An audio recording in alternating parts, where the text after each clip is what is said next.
Welcome to Mets Baseball 85, brought to you by Bud Light, the light beer with the first name and taste. By We Realize Your Potential. By Nissan, who invite you to test drive the sizzling 300ZX Turbo, one of the world's great sports cars, the 300ZX. It is awesome. By Metropolitan Life and affiliated companies. Get Met. It pays. And by the Bell Atlantic Yellow Pages.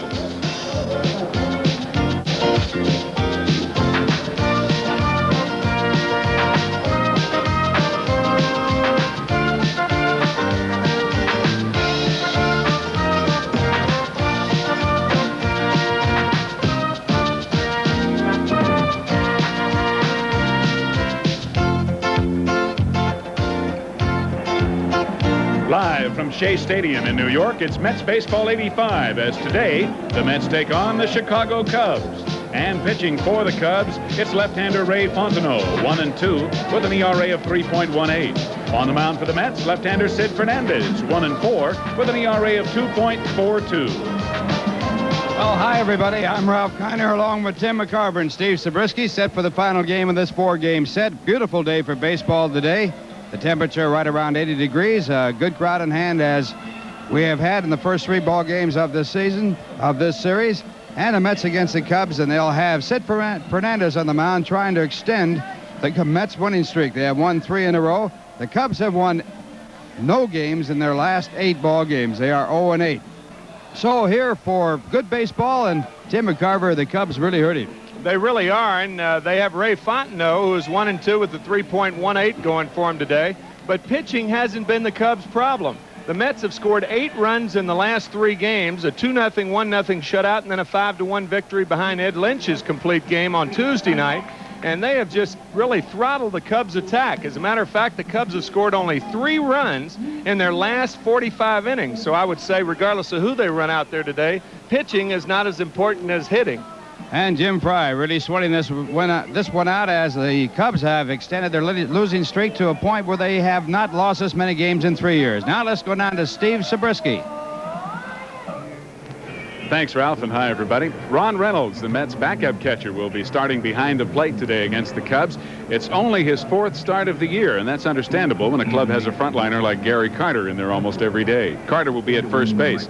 And like any player who does not play very often, Ron Reynolds has had to develop his own way of dealing with the situation. Well, when you're in a situation like I am, I have to do a lot of running, and I have to keep myself mentally ready and do a lot of extra swinging, in the cage and so forth. I do my running with the pitchers, in fact, before the game. I think I'm the slowest pitcher out there. But, it's a lot of fun. I feel like I'm part of the team, and, there's a good bunch of guys here. And I'm not disappointed in any way. I'm just glad to be able to help any chance I get. What kind of a help has Gary Carter been to you personally, being able to play with him and behind him? Well, the main help he is just watching him play, I think. He's proficient defensively and offensively both. He calls a good game. And, he's just a good guy to look up to and to be behind. And I'm sure there are a lot of other players on the Mets club who would echo those same sentiments. Now let's go back up to the booth to Ralph and Tim. Okay, and the Mets have taken the field. Mets looking for a 4-game sweep of the Cubs. And Sid Fernandez will be trying to pick up that win. The Mets have changed their defensive alignment. Gary Carter being rested, not catching, but playing at first base. Playing second base, Kelvin Chapman against the left-hand pitcher. At shortstop, Rafael Santana. And at third base, Ray Knight. In the left field sector, George Foster. Out in center field, it is Mookie Wilson. And playing right field, John Christensen. Catcher, Ron Reynolds. And Sid Fernandez on the mound for the Mets. Sid with a record of 1-4, an earned run average of 2.42. He has walked 25, struck out 44 in 45 innings. He has given up only 29 hits, a fine ratio right there. Sid Fernandez and his lifetime record against the Cubs, no wins and 1 loss. And he's pitched very well, and he'll try to continue as he faces Davey Lopes playing left field, Ryan Sandberg, the second baseman, batting second. Keith Moreland, always a tough out, will bat third. Third baseman Ron Shea, the power hitter in the Cubs lineup, as he leads in home runs with 12. Leon Durham, a tough out also, the first baseman. Then you get to Chris Spire, the shortstop, batting 6th. Steve Lake, the catcher, batting 7th. Darren Jackson, the center fielder, batting 8th. And Ray Fontenot, the pitcher, batting 9th. And the rash of injuries continue for the Chicago Cubs. Brian Diet will undergo ankle surgery, Ralph. Steve Trout went back to Chicago after a start a couple of nights ago. If you'll remember, he missed 3 starts earlier in the year. And to compensate for that, Gary Matthews has been activated today. He's not starting, but is available for pinch hit duties. Jim Fry said that he probably wouldn't be a starter for a couple more days, but Matthews certainly a big part of that Cub team in 1984 when they won the National League East. So it's Davey Lopes playing left field, hitting .302, 5 home runs, 23 RBIs to lead off. And the first pitch of the game. Fastball, it's ball, it's a strike call. Joe West, Cowboy Joe West behind home plate. Fernandez last year with the Mets won 6 and lost 6. Tries the curveball, it slips out of his hand, and the count 1 ball and 1 strike. Sid came into this game with an earned run average of 2.42. The Mets team average 3.39. And again the fastball, so the count 2 balls and 1 strike. You don't want to put Lopes on, he can fly. And there's the crowd right there. Another big one here at Shea. The Mets will break their all-time record for 4 games in attendance here in today's ball game. And that ball fouled off, so they counted 2 balls and 2 strikes. And as Tim pointed out, the Mets will go over the 1 million mark for the first time. And this is the earliest they've ever gone over the million mark. Ball hits Joe West in the right shoulder, but it's padded well. Joe's all right. 2-2 the count.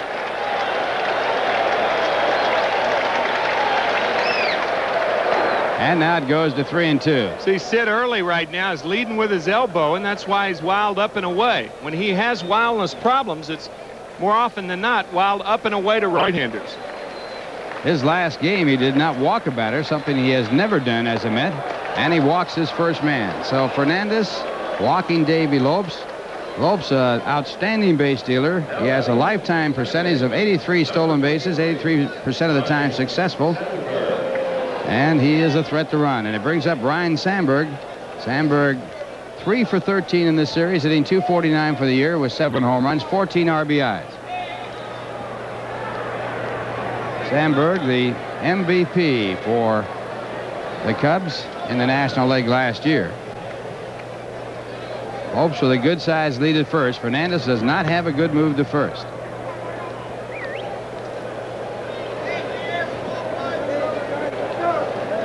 Cubs have scored 3 runs in their last 45 innings.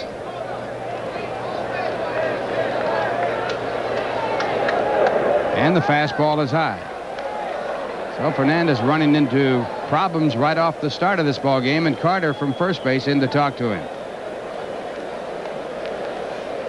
Gary Carter probably reminding Sid the same things that they talk about when Gary Carter's behind the plate. And that's no doubt to try to keep the elbow trailing. When you lead with the elbow, and you can practice it at home, what happens is the hand drags and you have a tendency to push the ball, thereby being up and away to righties. And the runner goes, and no contest. Davey Lopes with a stolen base. He has been successful now 61 times in his last 67 attempts. That is stolen base number 508 for Davey Lopes. Make that 507. Man, that was no chance. Even if the throw's down, Ron Reynolds had no chance. You see the ball's not even there when Davey Lopes hit the bag. That is his 24th stolen base this year and 26 attempts. Over a period of 3 years, he had been successful 33 times out of 33 ending this year. And the curveball in there, a called strike. 1-2 the count. Lopes holds the record for consecutive stolen bases of 38. He did that back in 1975 while a member of that Dodger team in Dodger infield. On Rick batter, Keith Moreland. Count of 1-2 to Ryne Sandberg. And he fouls off the fastball. Sandberg, 19 home runs, 84 runs batted in, and the MVP. Sunday will mark the anniversary of a game that Sandberg had against Bruin. He hit 2 home runs off Suter, one in the 9th that tied, and I believe in the 12th to win it. After that game, Whitey Herzog, the manager of the Cardinals, called him the greatest player he had ever seen. That's a high compliment. Whitey's the man to get exuberant. The runner goes. The ball hit to the shortstop. No play at third base. A throw over to first base by Santana in time, and Sandberg is out. One away as you learn the third base coach. That was an interesting play, and the Cubs had only 1 stolen base in their last 5 ball games coming into this game, and Davey Lopes trying to streak as he tries to steal third base, but grounds out to shortstop. And you're right, fortunately. He had third base stolen. Locked. So now 1 away, and Keith Moreland, the batter. Keith leads the club in base hits with 64, hitting .299 for the year. He's had 4 home runs, and he also RBIs. All tipped into the glove. It's almost as though Keith Moreland tries to work himself in the hole. He's one of the best 2-strike hitters I've ever seen, and certainly one of the top 2 or 3 in the National League. There is Moreland 3 for 5. He did not start in yesterday's ball game, but did come up as a pinch hitter and had a base hit in the 9th inning. Fastball fouled off again. This one off the mask of Reynolds, and it's strike 2. Well, he's got it where he wants it. 2 strike count. There you saw the foul tip earlier off Joe West's chest protector, and now that mask keeps going around your head. Moreland, a hitter that likes the ball away, but with 2 strikes, you have to come in on him because he'll now hit the right field. And you also have to play him shallow in right field because he doesn't hit the right with any kind of power when he has 2 strikes. Just tries to get the bat in the ball. Yeah, John Christensen way too deep in right. Struck him out and got him with a fastball. So Sid Fernandez, a big strikeout at this point. Well, if you're trying to go to right field, you don't like the ball in tight. And that is a good quality fastball from Sid Fernandez. Off the plate, high and tight. Moreland couldn't handle it. It tied him up. And a big strikeout there. He is a tough man to strike out with runners in scoring position. And now with 2 men out, runner still at third. The batter will be Ron Shea batting cleanup. Shea hitting only .218, but he leads the club in home runs with 12, and he's driven in 27. Curveball, a strike call in this series. Jim Fry, the manager of the Cubs, bemoaning the fact that the Cubs have been unable to get men in from third with no one out or 1 out. And the curve again, strike 2. So Fernandez, after going fastball, fastball, fastball to Moreland, comes in curveball, curveball to Shea. On deck batter Leon Durham.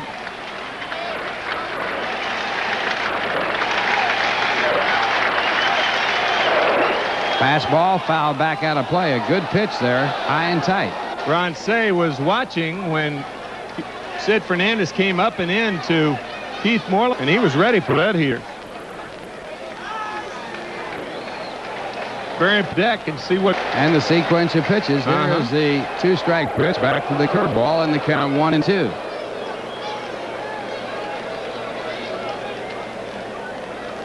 Of course, Sid Fernandez, no stranger to Ron Shea. Ron Shea remembers Sid in spring training when the organization. The curveball, strike 3. With a runner at third base and 1 out, striking out the next 2 batters and getting out of the jam. 1 left on the walk, stolen base and ground ball. 1 left at third, and the Cubs nothing. The Mets coming up. Now here's a word from Bud Light. We're going now to the bottom of the first inning. Defensively, Leon Durham at first base for the Cubs. Ryan Sandberg will be at second base. The shortstop, Chris Spire. And at third base, Ron Shea. The veteran Davey Lopes in left field. Darren Jackson playing center field. And Keith Moreland in right field. Catcher is Steve Lake. And on the mound, Ray Fontenot, making his first appearance ever against the Mets. He has a record of 1-2, an earned run average at 3.18. Walked only 13, struck out 19, gave up 39 hits in 45 innings of work. Ray Fontenot. And the ex-Yankee will be facing Mookie Wilson leading off and playing center. Second baseman Kelvin Chapman batting second. Third baseman Ray Knight will hit third, and Gary Carter at first batting fourth. George Foster back in the lineup and playing left. Right fielder John Christensen will bat 6th. Ron Reynolds behind the plate batting 7th. Rafael Santana, who's been swinging the bat very well lately, he'll hit 8th. And Sid Fernandez batting 9th. Fontenot with the Yankees last year, won 8 and lost 9. And the left-hander pitching to Mookie Wilson, batting from the right-hand side. Mookie hitting .254 for the year. 1 home run, 12 RBIs, and that is strike 1. Mookie in this series 2 for 3.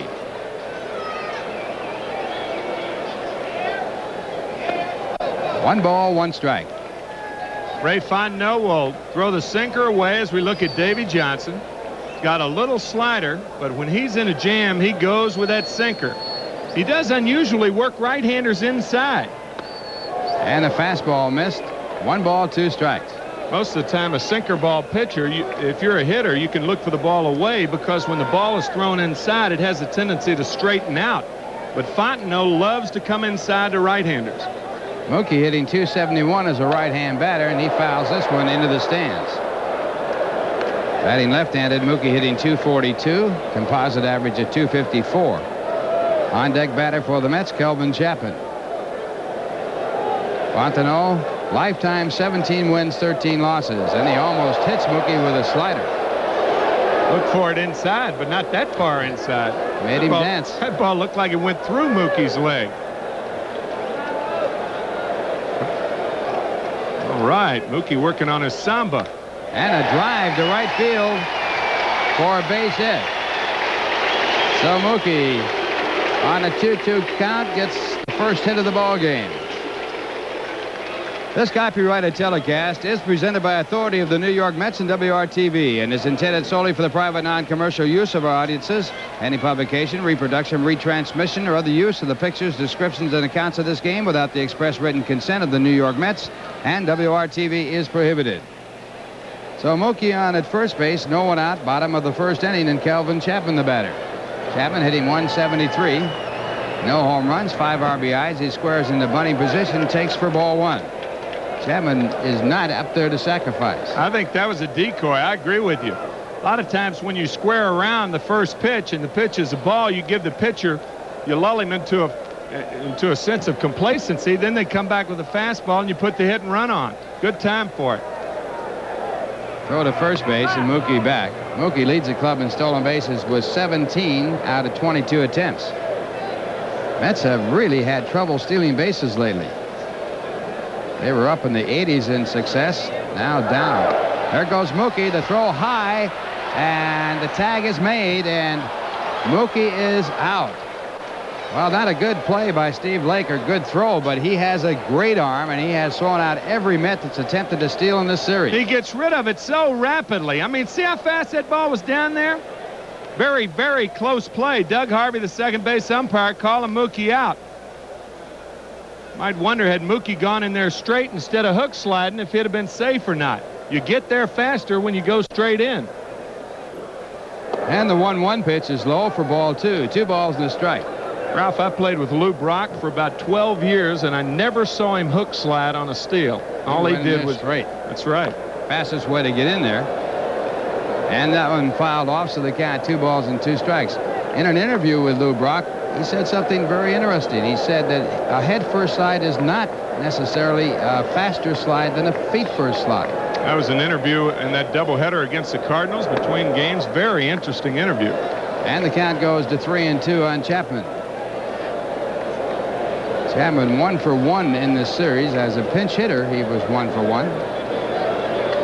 3-2 pitch, struck him out. So Fontenot gets his first strikeout on the pitch that Tim was talking about.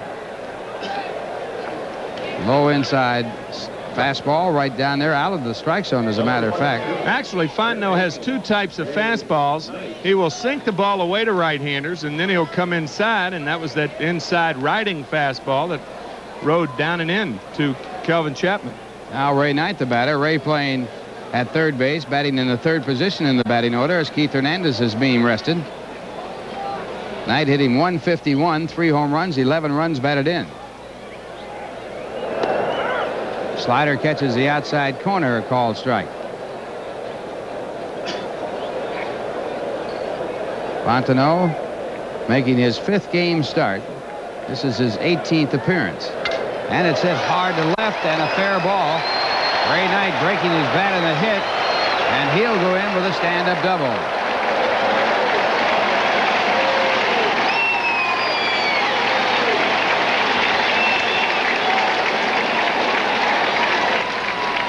Ray Knight showing some signs of coming out of that prolonged batting slump. And that bat, you see it trailing down toward Ron Shea. Rather disconcerting if you're a third baseman. You don't know whether to pick the ball up or the bat. But Ray Knight picks up his 5th double of the year. Watch that bat head just fly out of there. You'll trade a bat for a hit any day of the week. Like to do it 1,000 times. They can make more bats, but hits are hard to come by. Can't make hits. You got to earn those. Right. Now runner in scoring position, and Gary Carter the batter. And has he been hot? In this series, 5 for 12, batting .417. Overall, he's now hitting a .271. Carter's hit in 9 of his last 10 ball games, batting well over .400. Pitch to him here with first base open. Way he's been swinging the bat. No way. I don't. No way. Even though it's the first inning. That's right. And it's down low for ball one. You might see intentional right here. Carter has lifted his average from 231 to 271. Jimmy Fry chomping on that gum. Man, he gives that gum a beating, doesn't he? Talking to him before the ball game, his voice was hoarse from yelling at the home plate umpire last night, Frank Pulley. 1-1 the count. Knight the runner at second base, 2 men out. We're in the bottom half of the first in the conference now.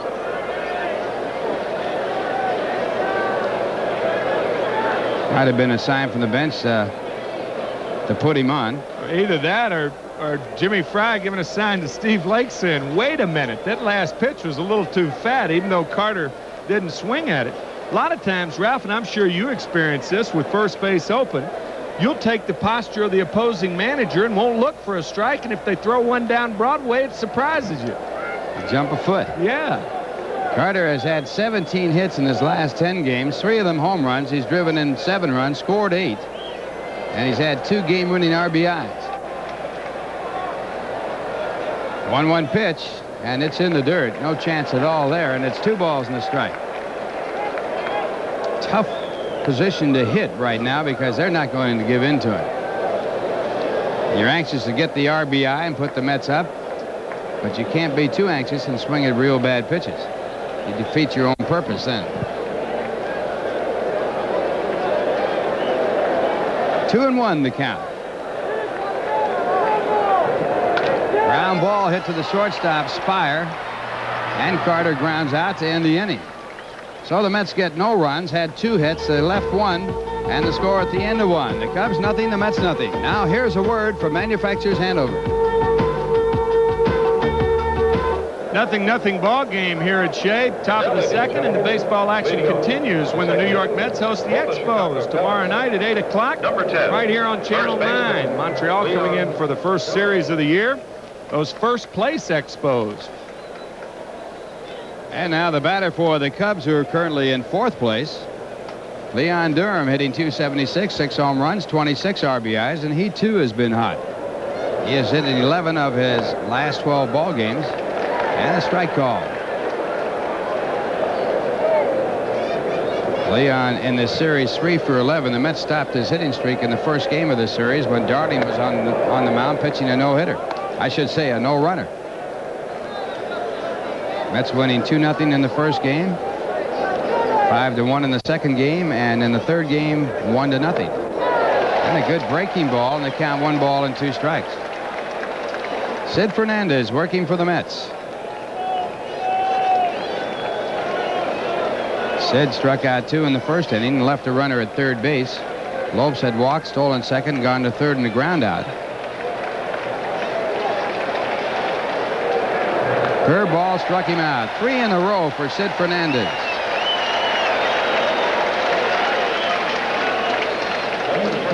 Boy, this is a nasty curveball right here. Look at the break on that ball. Leon Durham pulling that front side out of there. He had no chance, but even had he had it closed, that's a tough pitch to hit. And it brings up Chris Spire. Spire hitting .212 with 2 home runs, 9 RBIs. Fastball for ball 1. Spire 2 for 9 in this series. Went to spring training without a job and was signed by the Cubs.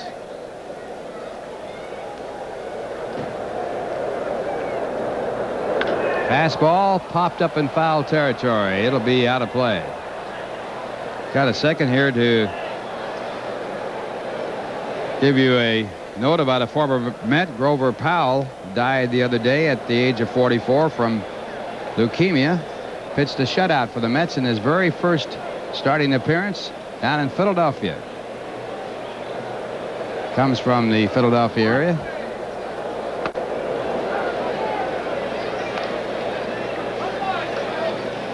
Saw Hernandez there trying to tuck that curveball, and that's what usually happens when you lead with the elbow. You don't really get on top of it. When that elbow follows the hand, then you have a chance to get the good break. Fastball grounded in the hole. Tough play for Santana. He makes a fielding play, but has no chance to pick up the out at first base. So an infield base hit, the first for the Cubs. First base hit. Look at it again. Good play by Rafi, but actually should have eaten this one. No play on him. He had too far to go and really not in a good position when he throws, but it was a fine play, but to no avail. So Santana keeping the ball in the infield as Spire gets the infield base hit, and it brings up Steve Lake. Lake is 0 for 6 in this series. Batting .172 with 1 home run, 3 RBIs, and the fastball is missed.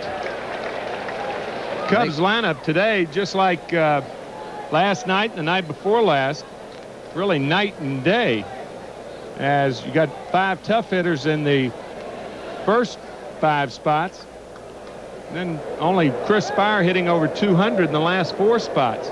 So you can't let the first 5 guys beat you. That's at least the approach you take. Not that these guys can't hit or anything, but they certainly don't swing the bat like those first 5 guys. Talking about Lake, Jackson, and the pitcher. Also throwing in there Chris Spire. Spire, a veteran player. Lake, a backup catcher. Jackson brought up from the low minors. Cubs, like the Mets, really riddled by injuries this year. Steve Lake in there because the #1 catcher, and a fine catcher he is, Jody Davis, down with the virus. Spire, the runner at first base, 1 man out, no score in the game. And the fastball fouled off. 1 ball, 2 strikes. Jody Davis, strong hitting catcher, has 6 home runs, 32 runs batted in, hitting .262. And this crowd, another biggie. Mets have drawn 133,000 for their first 3 games of this series, and that, of course, no surprise with the Cubs in town. Arch enemies of last year. Mets 6-12 against the Cubs last year, 1-8 at Wrigley Field. Well, the poor days of the Cubs and Mets, they still had a lot of interest going between the 2 clubs, and that one fouled. Count stays at 1-2. Here's an interesting thing, Tim. It's hard to believe. In road day games, the Cubs are 1-18. In day games at Wrigley Field, and that's all they can play as you look at the foul ball, they are 20-9. And you would think the Cubs would be very good in day baseball games because they play all their home games in the daytime. Speaking of very good, that's what Dwight Gooden was last night. And again, a foul ball, so the count will stay at 1-2. Dwight Gooden with his 7th career shutout to run his record to 10-3. He leads the major leagues in strikeouts with 125 and an earned run average of 1.66. Only pitcher in baseball under 200 in the ERA department. There goes the runner, and the ball is popped into center field. A chance for Mookie. He has it. Now Mookie throwing to first base, but Spire back in time.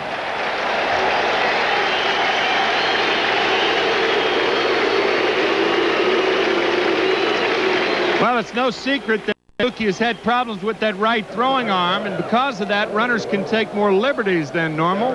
And Chris Spire was almost to second base and got back easily. That time Mookie not playing that deep center field that he normally does. and he was able to catch up to that shallow fly ball. Now with 2 men away, the batter will be Darren Jackson.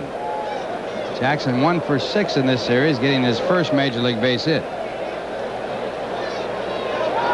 Again, the runner going, and this ball fouled back out of play. So Spire in motion one more time. Charlie Fox was the advanced scout and scouted the New York Mets, and he scouted Sid Fernandez up in Montreal, advanced scout for the Cubs. And he told me after the game up there, he said that Fernandez doesn't get rid of the ball. He takes his time when he gets rid of the ball. And I said, really? I wasn't going to give him any clues. Oh.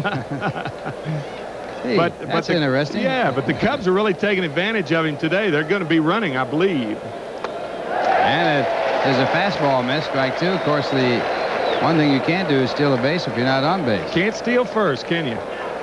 But what you can do is when you're not going well, you take the aggressive approach. You don't sit back on your heels. If you're going to lose the ball game, you go down fighting. You don't go down whimpering.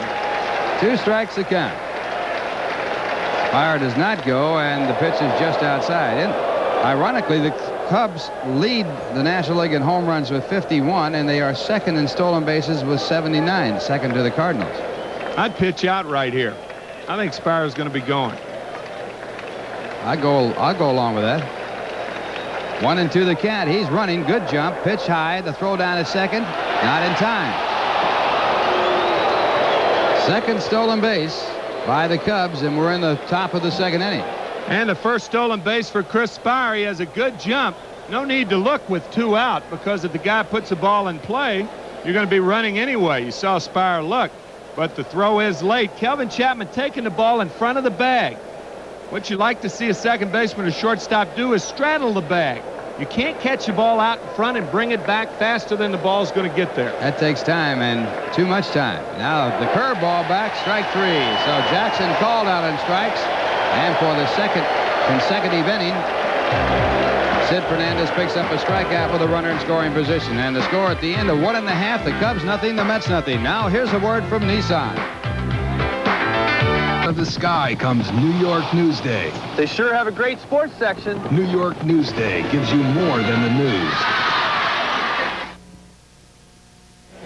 Well, we're going now to the bottom of the second inning. No score in the game, and coming in for the play-by-play, Tim McCarver. All right, Ralph, thank you very much.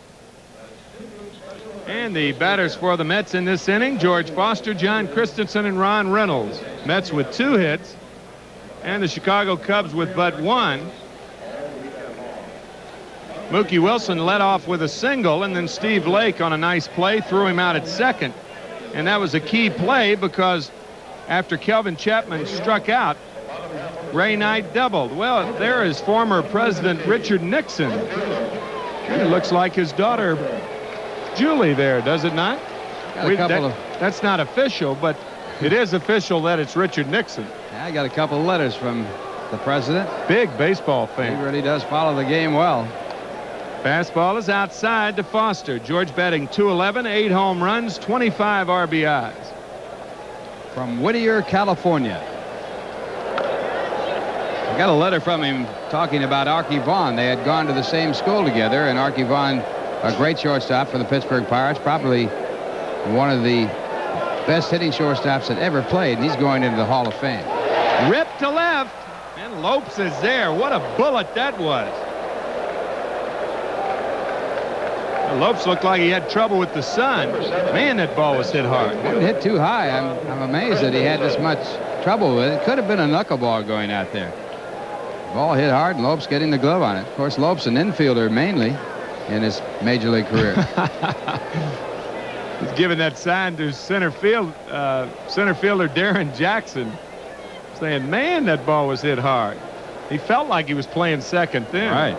John Christensen, the batter, and he takes strike 1. John batting .182. Has a couple of home runs, 7 RBIs over his last 7 ball games. Picked up a bit. Breaking ball is inside, 1-1.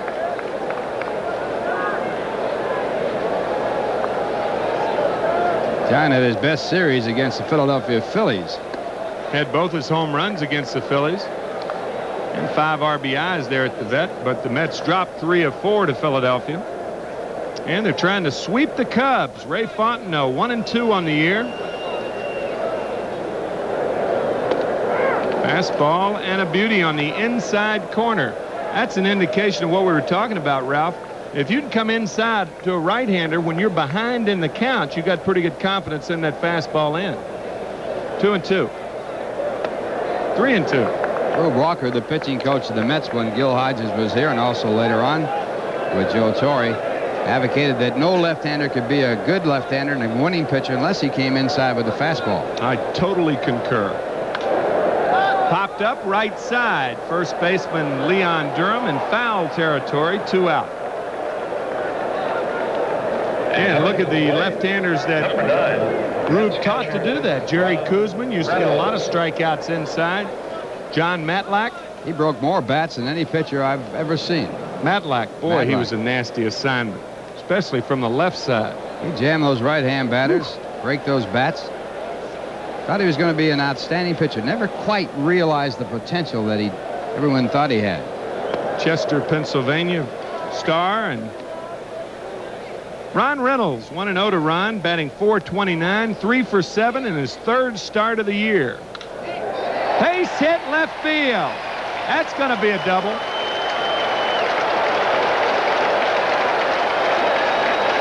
So the second 2-out double in the first 2 innings for the Mets. Right here, Reynolds gets out in front of a fastball and drills it right by Shea, the third baseman. Reynolds coming up with the extra base hit. First extra. And it is not that easy when you're playing once every 3 weeks. Go up there and spank a double in your first at bat. Here's Rafael Santana batting .245. Ball hit well to left field, but Davey Lopes makes the catch. No runs, a hit, and 1 stranded for the Mets after 2, no score. We'll be right back right after this word from the Bell Atlantic Yellow Pages. Top of the 3rd inning, no score. The batter Ray Fontenot to lead off against Sid Fernandez, and Ralph and I were talking between innings about a guy that helped me with my hitting, Ralph, in 1961, probably more than any other batting instructor that I ever had, and his name was George Crow. Big Daddy, we called him. He was the judge in those kangaroo courts in St. Louis. He was a fine hitter and also became one of the outstanding pinch hitters. Cliff Robertson and Angie Dickinson star in the adventure drama Overboard tonight at 9 on the $1 Million Movie. Fontenot looking for his first hit of the year. When I was sent down in 1961, I was called up the first time because Hal Smith, the regular catcher, had a heart attack. And I was sent back down to Charleston, West Virginia, and George Crow went with me from the big leagues. And I'll finish this story between pitches. There's a strike, 0-1. And Big Daddy said, you can't hit in the big leagues with an open stance. You got to swing that front side around and be ready for the fastball. 0-2 to Fontenot. And I did that, and in the process of going from an open stance to a closed stance, my average suffered, but I learned how to hit the fastball. And that was what gave me the trip to the big leagues to stay. And you learned how to hit the fastball with authority. That's right. That's the name of the game. 0-2 to Ray Fontenot, no score in the 3rd.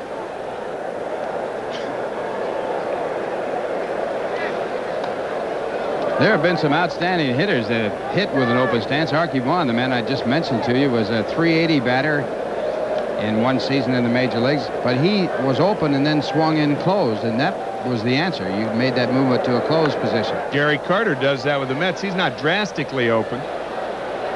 Remember, George Crow used to wear his slippers out to the bench, and he'd wear sunglasses on glaring days in St. Louis. And I used to sit next to him just to feed off of that wealth of knowledge that he had, being only 19 years old. And Fontenot goes down on strikes, 5 strikeouts for Sid Fernandez. Sid throwing a fine breaking ball here in the ball game. 4 of his 5 strikeouts have been on this curveball. And one day, Carlton Willie is pitching for the Milwaukee Braves, and George said, I'm going to pinch hit in 2 innings and he's going to throw me a slider on the inside part, and I'm going to hit it out of here. So sure enough, 2 innings later, George is putting on his shoes and getting out of his house shoes. He goes up, gets a slider first pitch, and hits it 400. And I said, this guy's a genius. This guy's the greatest hitter I've ever seen. Comes back in the dugout, takes his spikes off, puts his house shoes back on, puts his glasses on. Just relaxes. Nothing to it, right? Just a day's work. Just a day's work. I obviously was rather impressed. I said, George, it's not that easy, is it? He probably said, sure it is. 2-0 to Davy Lopes. He walked and stole second his first time up.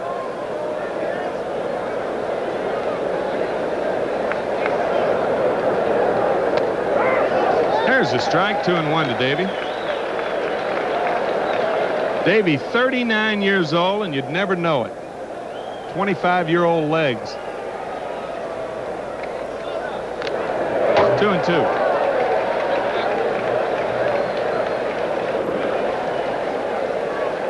When you look at Davy Lopes, you have to think about the Dodger infield of Garvey, Lopes at second base, Russell at shortstop, and Shea at third. And the only one left of that infield, they played longer together than any infield in baseball history. Russell's the only one left. Breaking ball misses. 3-2 to Davy Lopes. Fernandez has been sharp. Of the 7 outs he's recorded so far, 5 have been strikeouts. And he walks Davy Lopes for the second time. So Lopes will be at first base. Look for him to run. And the batter, Ryan Sandberg, who grounded to short his first time up. Well, you're playing with fire when you put Lopes on base. Second baseman, Ryan Sandberg. Not only has he stolen 507 bases, but he has an 83% ratio stealing second base and third base. That was the best in baseball until Tim Raines came around. Of course, Yep. Raines hasn't played that long, but he's at 86%. All-time high. Jammed him with a fastball, and Santana makes the catch. The interesting part about that pitch, Ralph, interesting thing, I should say, Fernandez did not take that high kick, and I think it surprised Sandberg and Lopes. Got there a little faster than he figured. Uh-huh. He didn't pick that right foot up as high as he usually does. He got in his kitchen right here. He hits it off the trademark, pops it up. Second man out. Lopes at first base, and Keith Moreland the batter. Keith struck out at the first time up with Davy Lopes at third and 1 out, something he rarely does. He leads the Cubs in sacrifice flies with 4 and RBIs with 35. Breaking ball inside, 1-0. Chub Phenia, the president of the National League, just dropped by. Haven't seen him out here very much. He's been busy. This is going to be a busy year for all the executives. With the strike looming Right on the horizon. There goes Lopes. Fastball is a strike, but Davy Lopes has his second consecutive stolen base. Well, it's obvious that the Cubs are going to run every chance they get against Sid Fernandez. He does not have that good move, even though he's a left-hander, and Lopes with his head down with 2 men out, not even looking. It doesn't make any difference with 2 men out. There's that straight in, too. We were talking about Mookie Wilson may have been safe in the first inning had he slid straight in, but it's 1-1 to Keith Moreland. No score, 2 out, Lopes at second. Breaking ball is outside, 2-1. Lopes now with 25 stolen bases and 27 attempts, and for the third straight inning, the Cubs have a runner in scoring position.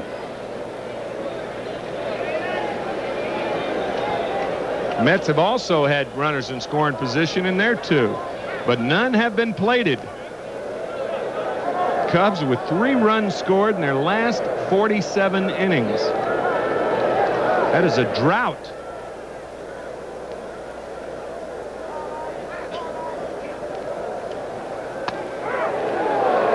Two to Keith Moreland. He didn't like that call from Joe West.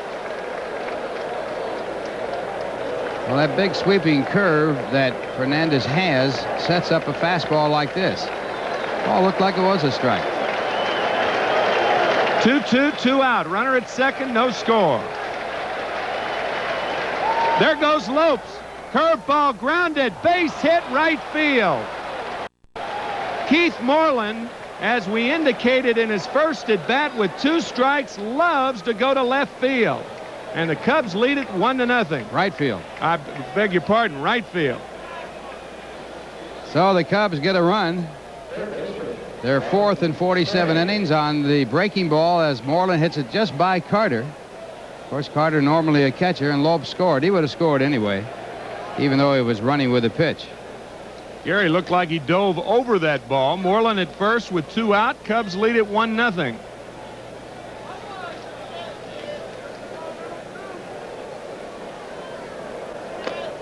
Swing and a miss. Ron Shea, he struck out on a 1-2 pitch that was called a breaking ball his first time up. Cubs getting only their 2nd run in this 4-game series.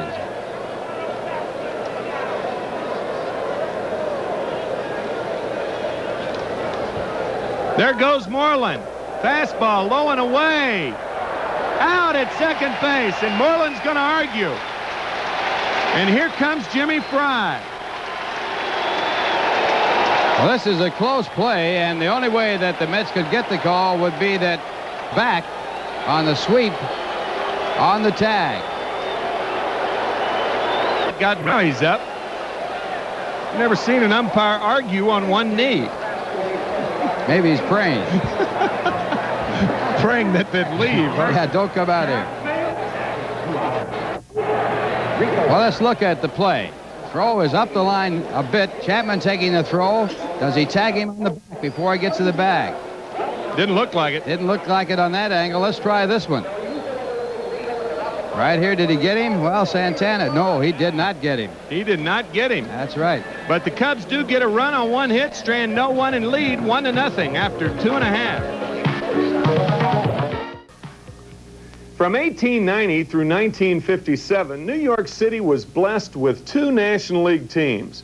One played its games in Brooklyn, and the other at Coogan's Bluff in Upper Manhattan.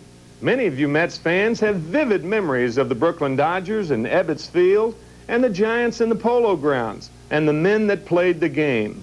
Names like Ott, Stengel, Terry, Hodges, Hubble, Reeser, Mays, and on and on and on.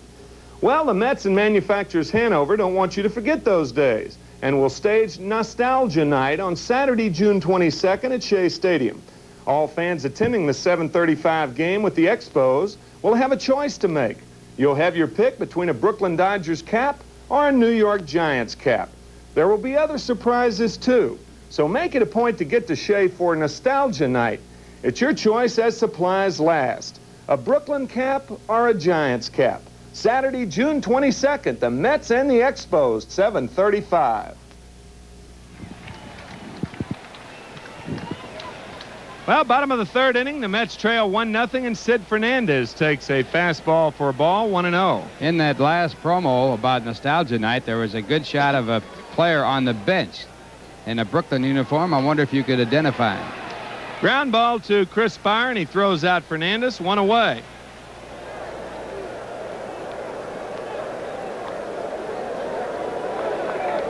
Well, here's the angle that shows that he did not get tagged by Chapman. He sweeps back at him, and Moreland is in on the bag, and no tag was made. But the umpire, Doug Harvey, said he was out. It was very close, and from the angle that we looked at in the beginning, it looked like he tagged him. But that's another one, and the umpires don't have all those angles. He would have tagged him certainly with an outfielder's glove, right? Bigger one, yeah.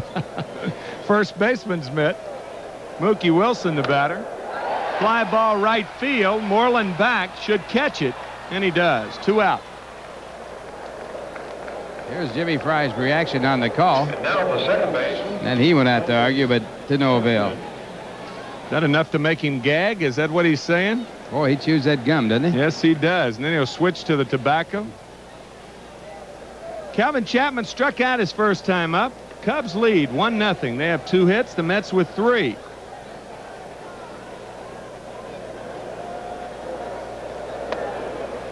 One and 0 to Chapman. Chapman entered the game batting 173. 2-0. Make that 1-1. Fontenot got Chapman with a 3-2 fastball his first time up.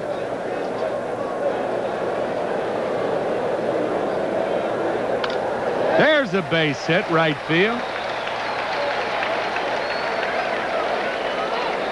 So for the third time in 3 innings, the Mets have had hits with 2 out and nobody on. 4th hit of the game for New York. Gets a fastball right here, goes with it. Slices it off into right field for the single. That's good hitting there. Brings up Ray Knight, who doubled. Got a hitters are there in the game today. Not too many. Not many. Dave Kingman, Richie Hebner come to mind.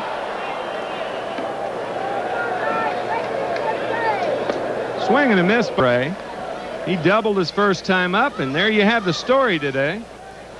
One of the reasons why there are very few pull hitters, the philosophy of hitting that is taught by Charlie Lau and many of his disciples. Off the plate, inside-out swing. You cannot pull the ball that way. My colleague does not concur with that brand of hitting, do you? I do not. He takes some base hits and...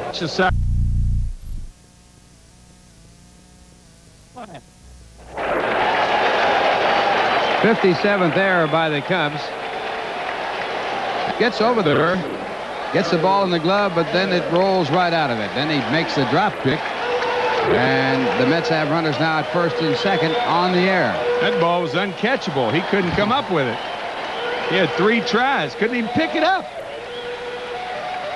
Well, the Mets have runners at first and second, 2 out, and Gary Carter grounded to short his first time up.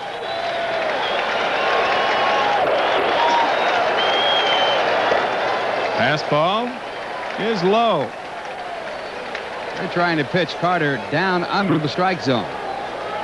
Well, Fontenot's really got to pitch down to be successful. He does not have that overpowering velocity to blow you away upstairs.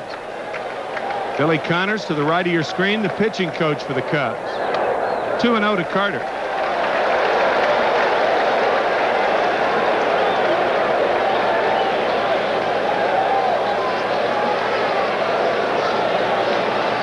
John Christensen behind Davy Johnson. Davy in that familiar pose. 3-0 to Carter, and he'll get the green light here. That's with runners at first and second, trailing 1-0, 2 men away, bottom of the third.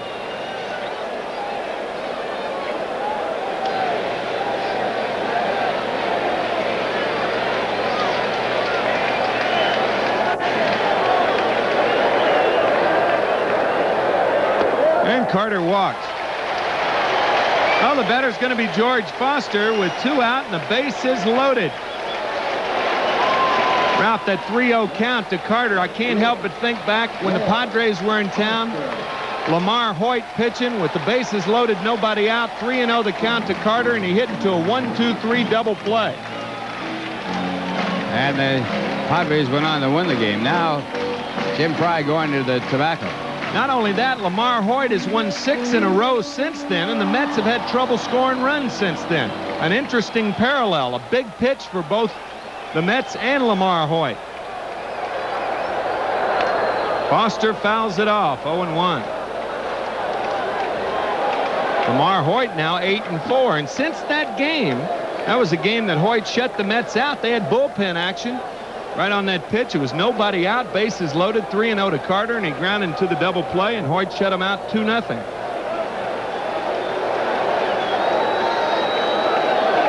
I'm sure the Padres may look back to that pitch after the season's over if they win it.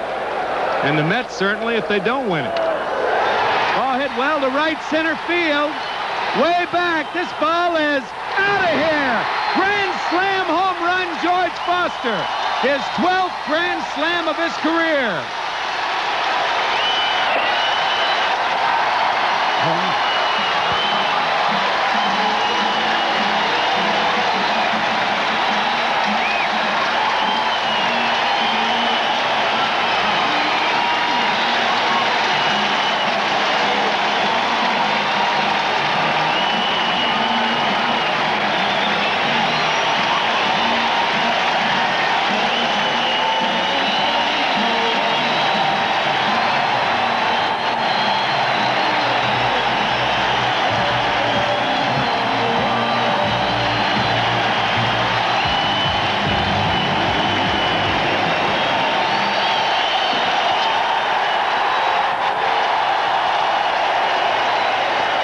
Well, we'll look at it again. A fastball out over the plate. It carries and carries and carries and goes over the 396 mark. Foster with his 12th Grand Slam home run. Only Dave Kingman has more of the active players. Kingman with 14. And that ball, a foul ball. All-time leader in the National League, Willie McCovey with 18. Lou Gehrig, the most of all, 23 Grand Slam home runs. A very costly error by Chris Spire has opened up the dikes. 4-1, New York leads it. A grand buster. This ball well hit. Way back. This ball is out of here. Home run. John Christensen.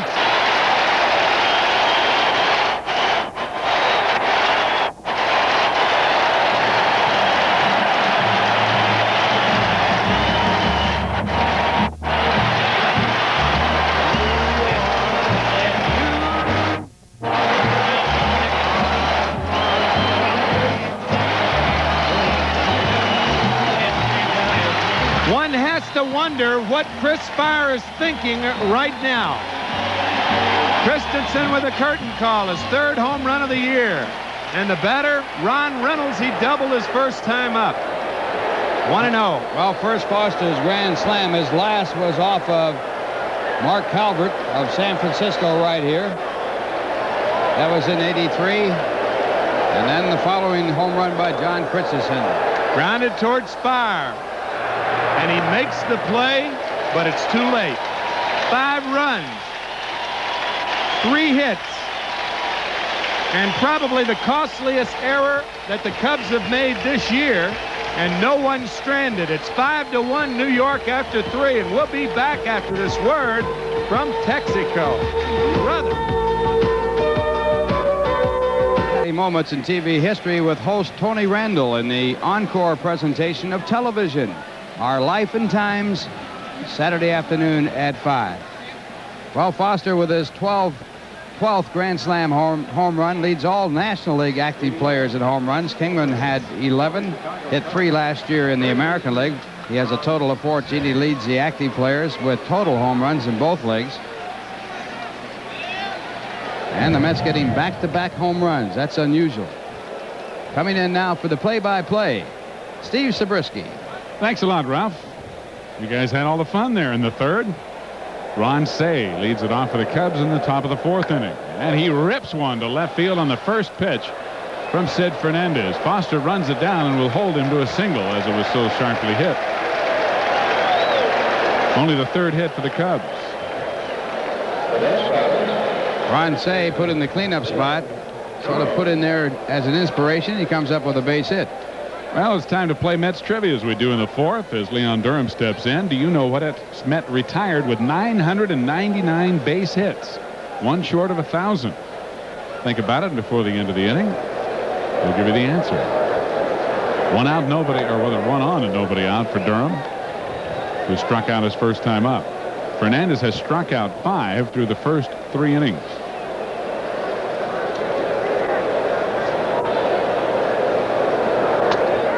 Fastball right in there.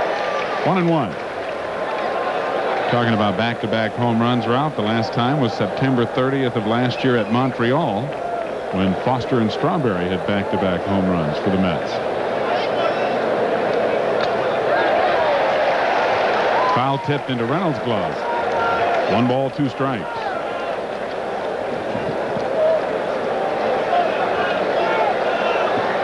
Mets have their 3rd Grand Slam home run of this season. Foster and Strawberry, and also Carter. Just outside. 2-2.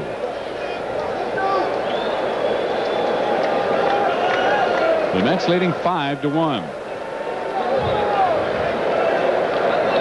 Curveball grounded into right field, base hit.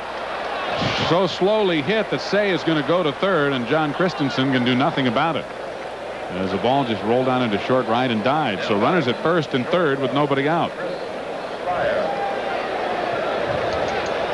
Well, here's the question again. The ex-Met who retired with 999 base hits. I got to guess. I'd say Ed Kranepool.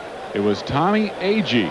He was just in our booth here before the broadcast. Tommy is here for the Dream Week celebration and awards, which will be tomorrow night here at Shea for all of those who participated in Dream Week this past February. Tommy with 999 career hits. And Chris Spire misses the high heater for strike one. Spire had an infield base hit and stole his first base of the year in the second inning.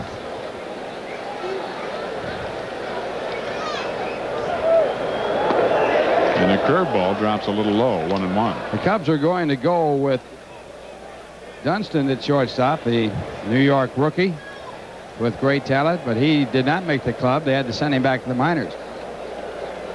And they picked up Chris Spire, who's bounced around a little this season, and he skies this one to George Foster in left. The runner at third tags, and the Cubs get their second run.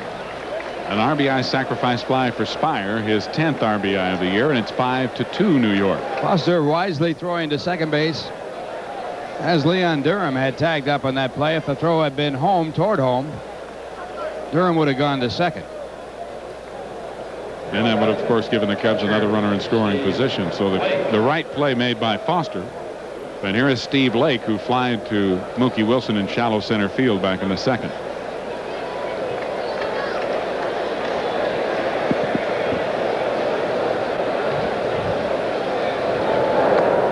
Breaking ball for ball one. One out. One run is in. And one man on first as Larry Sorensen begins to warm up in the Cubs bullpen.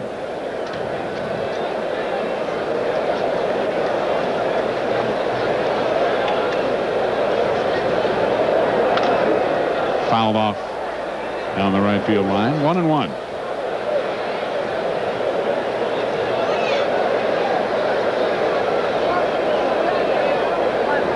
Lake's been catching in the series because Jody Davis has a bug, some kind of a virus.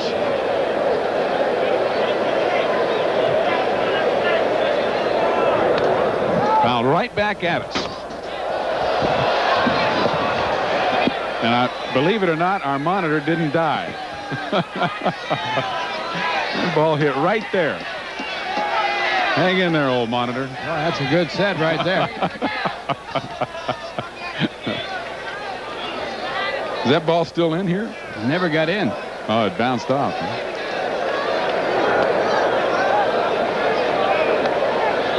That's amazing. That thing's still working. That took a shot. Better the monitor than us. That's right. Better it than us. 2 balls, 2 strikes. Durham is running, and the pitch is fouled back again. Well, it's certainly apparent if you've been watching that the Cubs are going to run every chance they get when they get a runner on base at first base and or second. Sid Fernandez does not have a good move to first, and in addition to that, takes a long time to get the ball to the plate, and he's throwing a great number of breaking balls on top of that. Durham has 3 stolen bases on the year. And he's running again, and he's picked off. Carter down to Santana, and they got him dead. That'll go as a caught stealing. 1-3-6.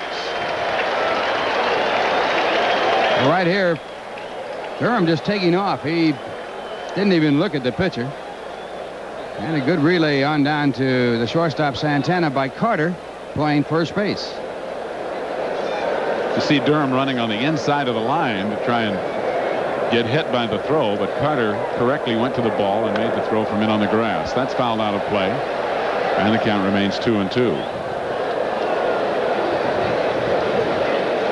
The Cubs have stolen 3 bases in 5 attempts so far in this game. They have run their total up to 82 stolen bases for the year, second to the Cardinals. Breaking ball fouled off into the Chicago dugout. Still 2-2 with 2 out. Gary Woods will retrieve that one. Normally you'd see a few surrenders towels thrown out there, but there's no levity going on in the Cub bench. They are not loose. They've lost 8 games in a row. 3-2 now.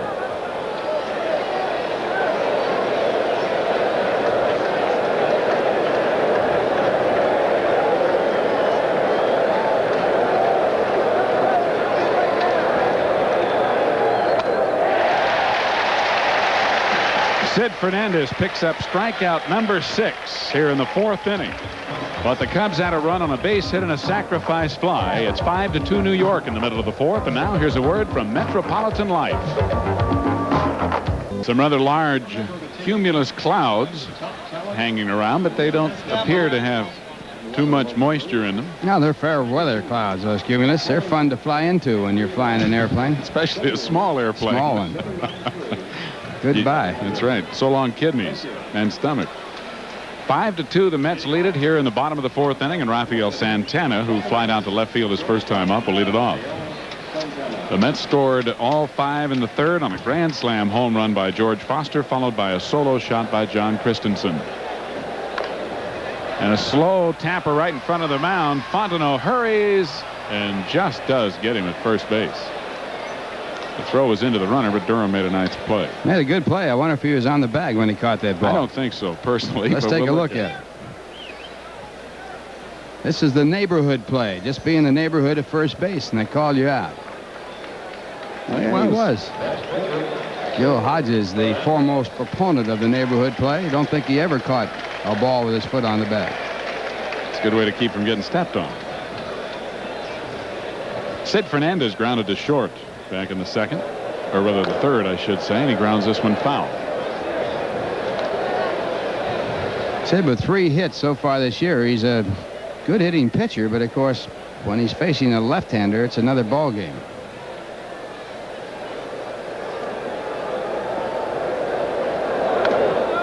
Fouled away, 0-2.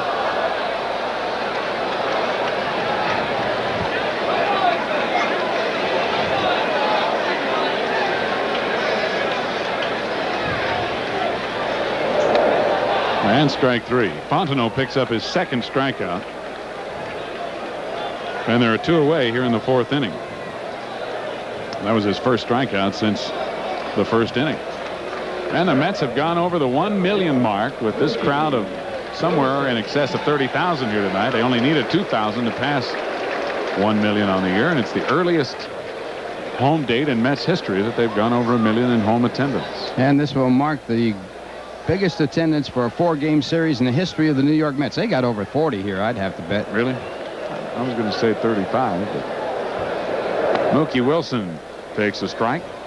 Mookie's 1 for 2. He had a single to right in the 1st and fly deep to right in the 3rd. 35,000 and your 5,000 passes. Oh, yeah, sure. Well, of course, the National League officially only reports paid attendance, whereas the American League counts everyone who's in the park. So that's why there are 2 figures. There are the number in attendance and the number who paid to be here. Turnstile count. Right. If they don't show up and they paid, they don't report that. They don't get counted, right. In the American League, it's everything. Nice play by Sandberg. Will he get him? Yes, with a good stretch by Durham at the other end. So a nice defense by Chicago here in the 4th inning. And the Mets go 1-2-3. 5-2 New York. And we're back after this from Bud Light. We'll lead it off for the Cubs here in the top of the 5th. A 5-2 New York lead. Jackson struck out looking his first time up. And he tries to bunt for a base hit and fouls it off, strike 1. Steve Zabriski along with Ralph Kiner and Tim McCarver coming to you from Shea Stadium. The final of a 4-game series, and the Mets have swept the first 3 behind outstanding pitching, and they lead here in the 5th 5-2. Fouled back again, and it's 0-2.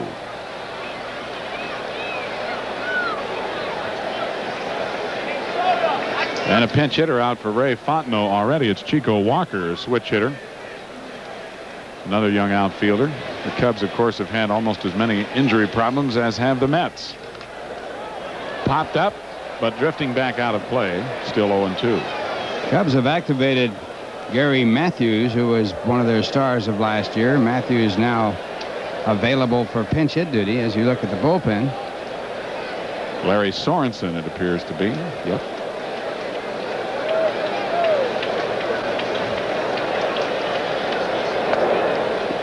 Almost got away from Reynolds. 1 ball, 2 strikes.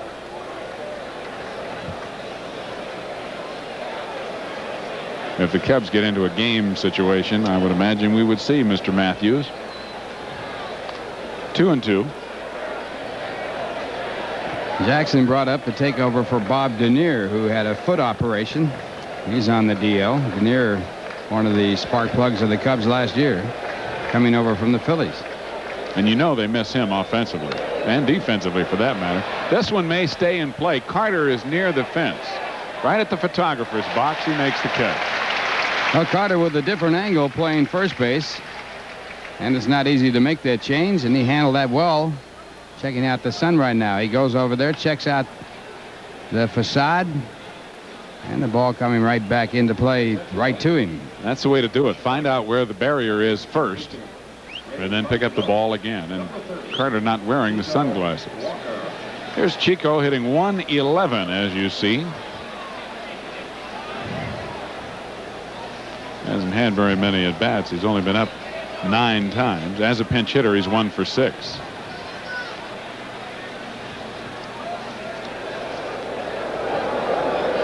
And a curveball, a little bit high, ball 1. So Fontenot leaves the game after pitching 4 innings. He's charged with 5 runs on 6 hits. He struck out 2, walked 1, and yielded 2 home runs.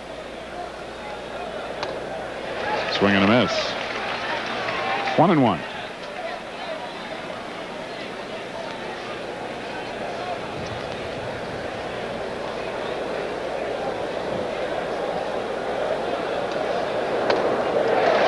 And a high heater again, and it's 1 ball, 2 strikes.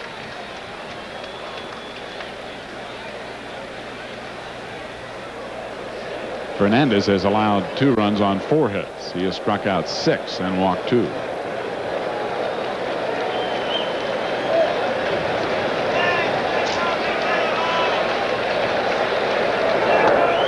On the outside corner, and the fastball punches him out of there. Strikeout number 7 for El Cid. Well, we'll look at it on the replay. Fastball. Walker thought it was outside. Home plate umpire Joe West, a cowboy, punches him out. The old cow puncher. So 2 out with nobody on, and here's the top of the order. Davy Lopes, who has walked twice and stolen a base each time to run his total to 25 on the year.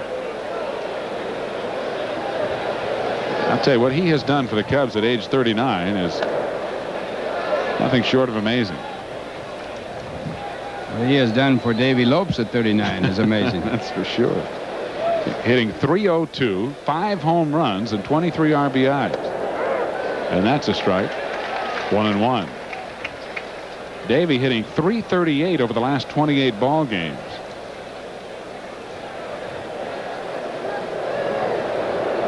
Curveball, strike 2. 1 ball, 2 strikes.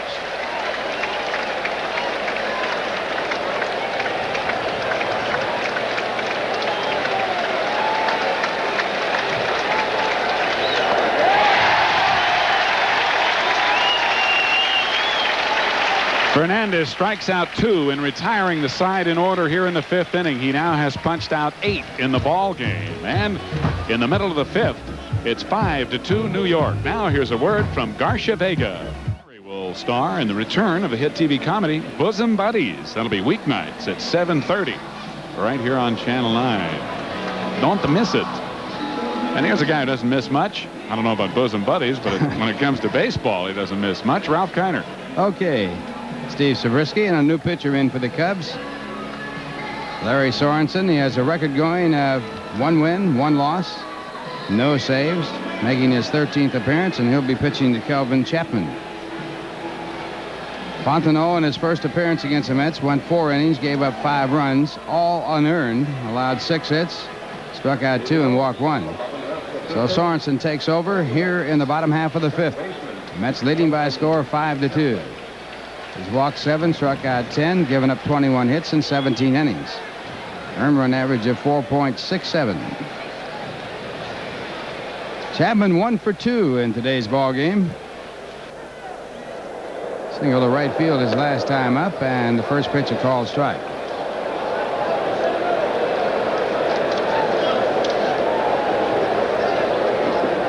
Chapman aboard on the grand slammer by George Foster. And the count, 1 ball, 1 strike. Sorensen was at Oakland last year, won 6 and lost 13 with 1 save. Was in 21 game starts, had 2 complete games. Tries a slider and misses. 2-1. Sorensen was signed as a free agent at the beginning of the '85 season.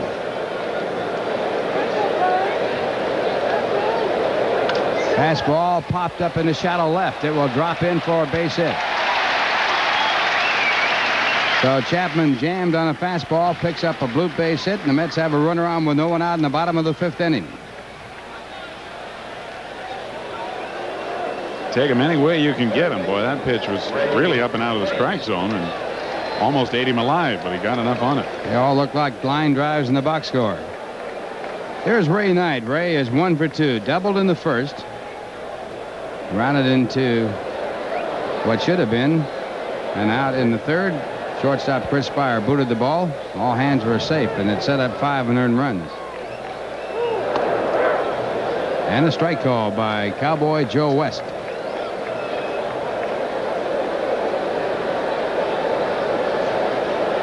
Ray came into this game hitting .151.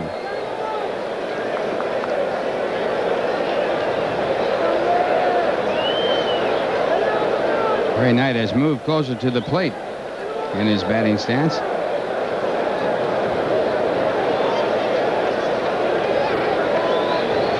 Mets have not had much luck against the catcher Steve Lake, who has a very, very quick release. And stolen bases. This one lined to right field. Coming hard, the right fielder Moreland. He makes the play. Chapman back to first base. So a well-hit ball by Knight turned into an out. Now the Mets have a runner at first base with 1 away, and Gary Carter the batter. And give Keith Moreland credit. Had he been playing deeper, there would have been no way he would have been able to get to that ball. He played Knight perfectly. Carter in this game has grounded out. He also was walked on 4 pitches. Batting .271. He has raised his average considerably in his last 10 ball games.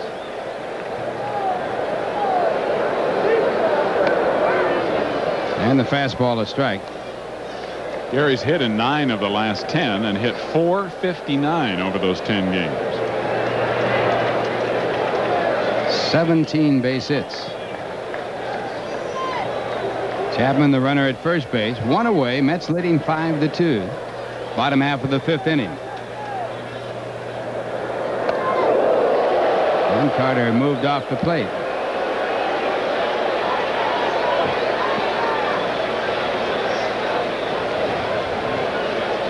Gary has had 2 game-winning RBIs in that 10 games of .459. He's hit 3 home runs, driven in 7, and has scored 8 runs.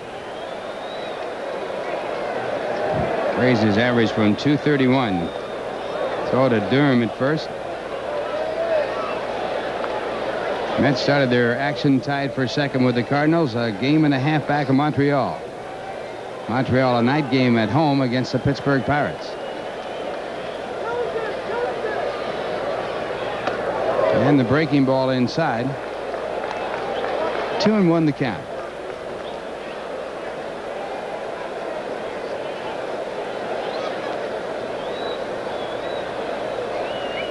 Cardinals got beat 1-0 last night by the Phillies, and Jerry Koosman was the winning pitcher. Had help from Carmen, but a fine job by Jerry. He's 41, isn't it? Yep, and he and Tom Seaver used to be mainstays here, both having good years. Runner goes, the pitch is foul.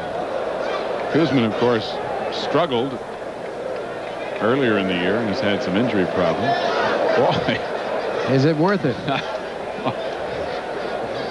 Worth a cracked skull to get a baseball? Some people would say yes, but not really. Yeah, we're cowards up here.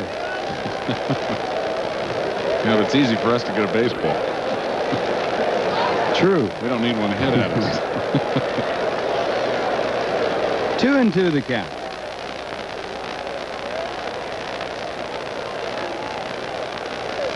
Carter hits it sharply off the chest to Ron Shea. Picked up by Spire. The throw to second base is not in time.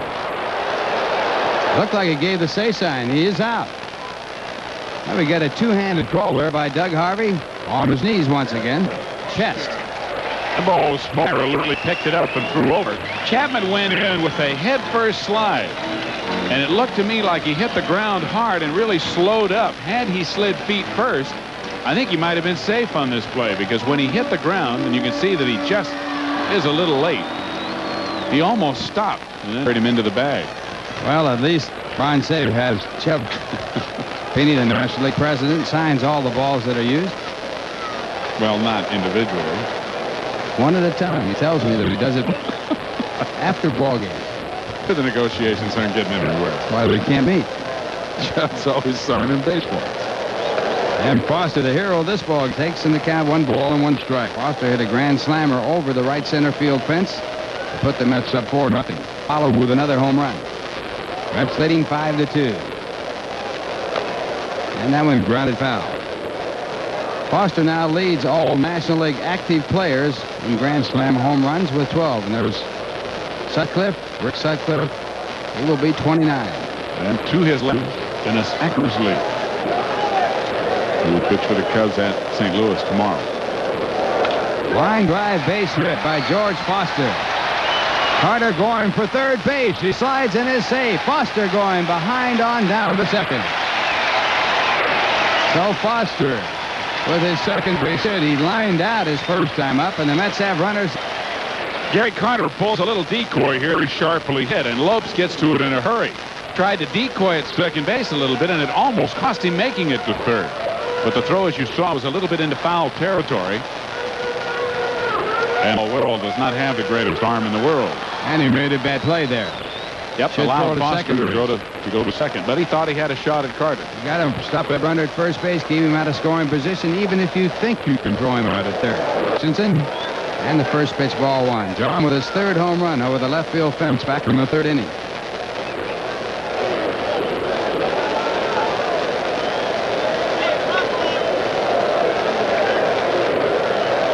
Fastball, the count 2 balls, no strikes.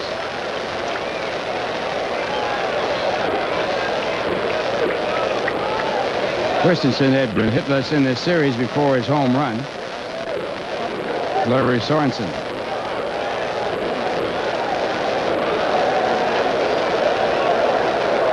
And this one has popped up. Baby Lopes with the glasses down, trying to find the ball, and he does, and that retires the side.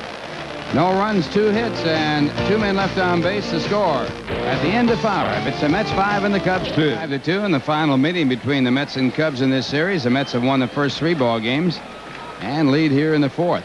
Big crowd on hand, having their great time here at Shea Stadium. The ubiquitous banners.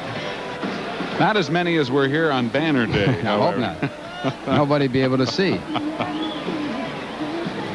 And we've got a beautiful day for baseball. And a rare weekday afternoon. This is the way the game should be played. Boy, there you go. Now you're talking, huh? A little catching a few rays there. Used to be a lot of fun to go to the Polo Grounds and take a look at the talent in the bleachers in the Polo Grounds, enjoying the sun. They do that in Chicago all the time. Well, they don't enjoy the sun all the time, but they have an opportunity to with all those day games. Ryan Sandberg, the batter. Ryan is 0 for 2 in this game, 3 for 14 in the series. He'll be followed by Keith Moreland and Ron Shea. So Sid Fernandez with the strong hitters in the batting order here in the top of the 6th inning. And he misses with a fastball. Keith has struck out 7. He has walked 2. And he has given up 2 runs.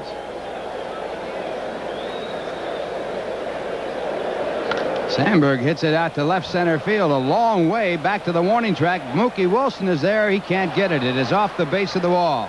Sandberg on to second base, and he holds there with a double. That is only the 5th extra base hit by the Cubs in their last 6 ball games. And that's been one of their big problems as far as scoring runs are concerned. You see Mookie running out of room here, and I don't know whether he was bothered by the sun at all, but you can't protect yourself against the wall and make the catch at the same time very often. He had to check when he hit the warning track to see where the wall is and took his eye off the ball. Foster made a nice play to back up, or Sandberg could have been at third base or beyond. And it brings up Keith Moreland. Moreland 1 for 2 in the game. Drove in a Cub run in the third with a base hit to right field. And the fastball just out of the strike zone. Ball 1.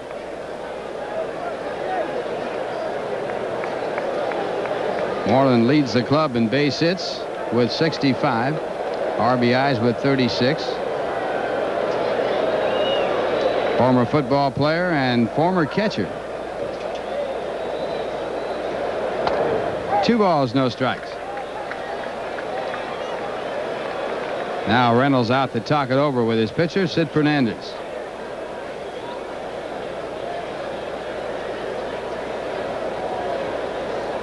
Sid has only had 1 complete game in his previous 7 starts. Of course, I guess 1 out of 7 is not too bad if you could maintain that average throughout the year. But it's been tough for him to have, and I don't know whether it's been because he's gotten tired or lost his concentration or whatever, but even when he's been pitching well and hasn't had control problems, it's been tough for him to finish ball games. 2 balls, no strikes. And the fastball foul back out of play.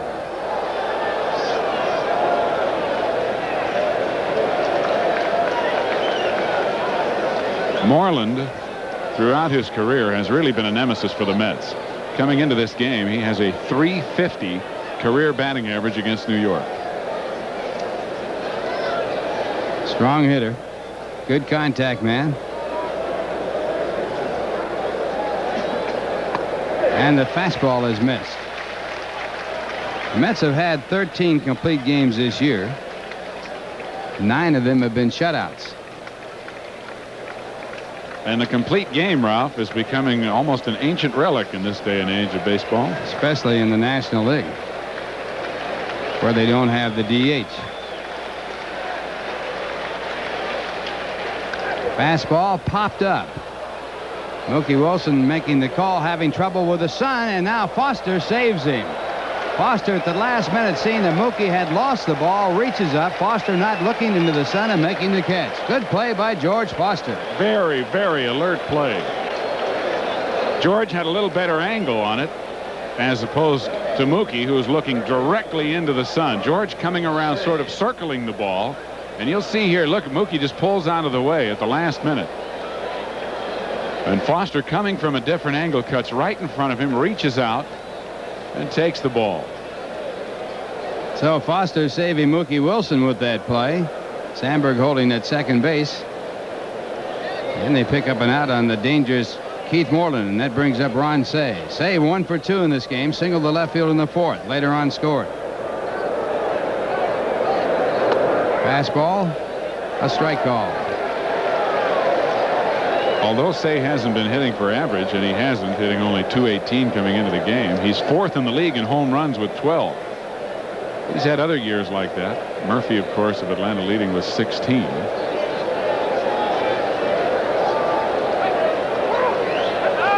No pitch on the play. Time had been called. And it's a balk call by Doug Harvey, the second base umpire. And Sid knew it, too. He went right down the mound to home plate umpire Joe West, whom you see there, and said to Joe, was it because I double pumped? Joe said yes, and that was it. Second balk by Fernandez this season. And it puts a runner in scoring position. See, he didn't come set. As he came down with both hands to the belt, he just sort of pumped both arms and went on with his delivery to the plate. And under the rules, you must come set. Now back to Shea, a curveball. And it's out of the strike zone. 1 ball, 1 strike. Runner at second base, Ryan Sandberg. Make that third base, Ryan Sandberg. Shea last year hitting .240 with 25 home runs and 97 RBIs. And the curveball. Count goes to 2-1. That balk rule, Ralph, actually says you have to come set for a full second, but nobody ever does. One time they enforced that rule, and there were balks galore. I shouldn't say nobody does, but not many pitchers do. I think Bob Shaw holds the record for 5 balks in 1 inning. Fastball missed. So the count, 2 balls, 2 strikes, and Ron Shea. Shea has averaged approximately 22 home runs and 85 RBIs in his major league career.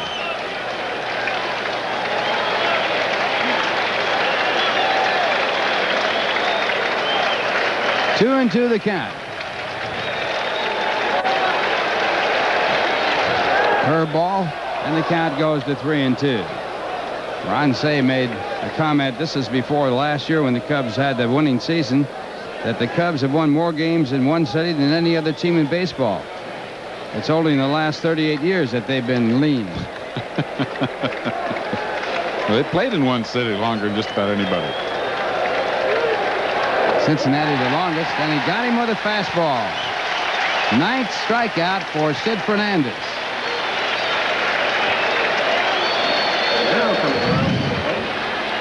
So Sid now, showed him that breaking ball on the pitch previous to this, and then comes back right on the outside part of the plate, and it was too close for Shea to take, and he missed it. Good pitch.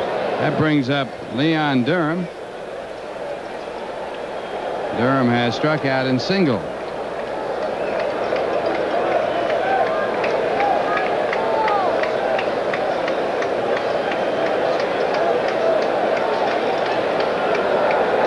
And the fastball a strike.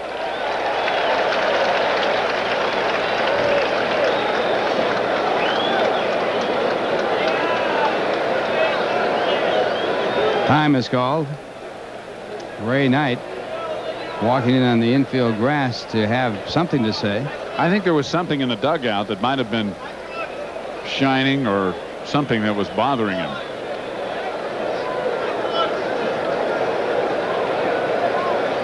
Durham has hit in 12 of his last 13 ball games. He's been a hot batter. There's a good fastball there. And the count goes to strike 2. Durham with 6 home runs. 26 runs batted in for the year.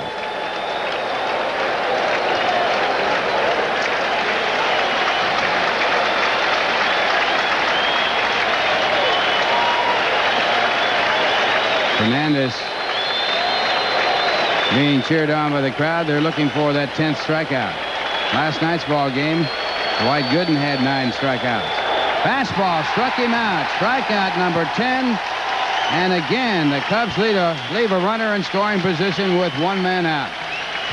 In the inning, no runs, 1 hit, 1 man left at third, and the score at the end of 5.5 innings. The Mets 5 and the Cubs 2. Now here's a word from Burger King.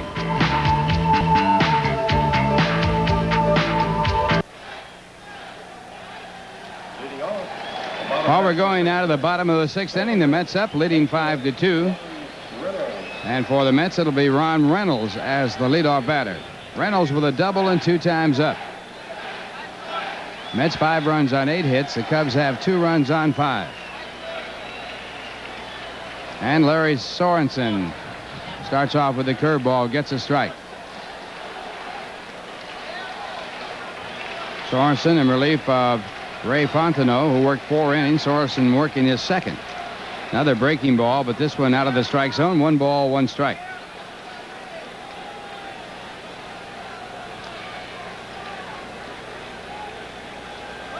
Sorensen with a record of 1 win and 1 loss. Last year with the Oakland Ball Club. And that one by Shea at third base. And Reynolds has his 2nd hit of the ball game. Lopes gets it back in. And the Mets have a runner on with no one out. Ron Reynolds' ball had a lot of overspin on it and squirted in there. Well, here's what's happening in the National League. The Giants will be at San Diego later. Pittsburgh at Montreal, those first place Expos tonight. Houston at Atlanta. Philadelphia at St. Louis. This is the only day game. That San Francisco-San Diego game, I guess, is a day game, but it's, of course, not started yet. Now the batter Santana, and he moves into bunting position. As you look down, you see not the pitcher on deck, but Rusty Staub. So that's the reason why the bunt was in order there. Mets leading 5-2.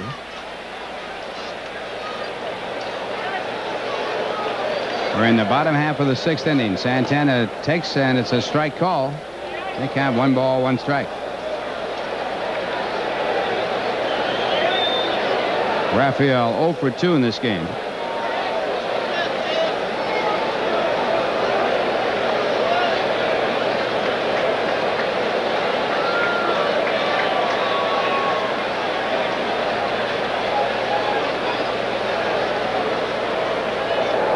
And it's bunted back foul, so the count goes to 1 ball and 2 strikes.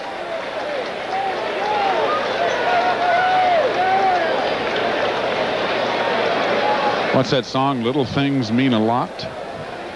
That's really the way you have to look at being able to get down a bunt when the situation calls for it. Move that runner up into the scoring position. Runner goes, and the ball punched in the right center field. It'll be a base hit. No, it won't. A great play by Moreland, and the throw to first base is not in time. So Moreland took it away as he came in the right center field with a runner going on the pitch.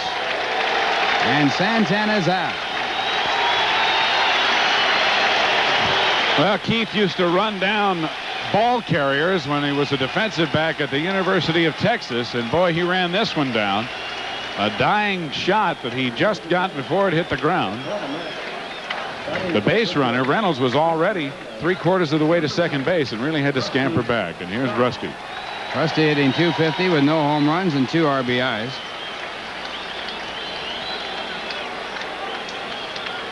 And there is Dykstra in the on-deck circle with the right-hand pitcher in the ball game. Rusty has a pinch hitter this year with 2 runs batted in, 4 hits and 17 at-bats.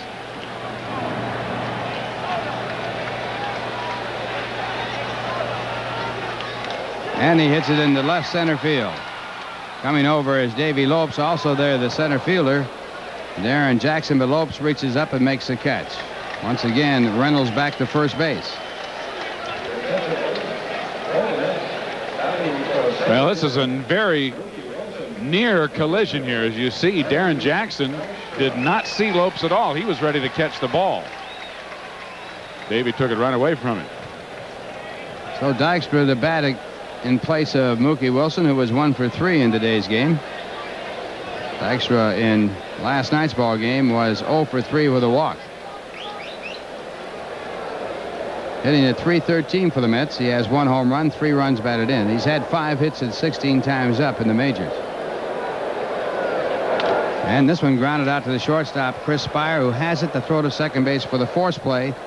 And that ends the inning. No runs, 1 hit, 1 man left. And the score at the end of 6 here at Shea Stadium, the Mets 5 and the Cubs 2. Now here's a word from Express Mail. The action with the return of Angie Dickinson in Policewoman. Weeknights at 6 right here on Channel 9.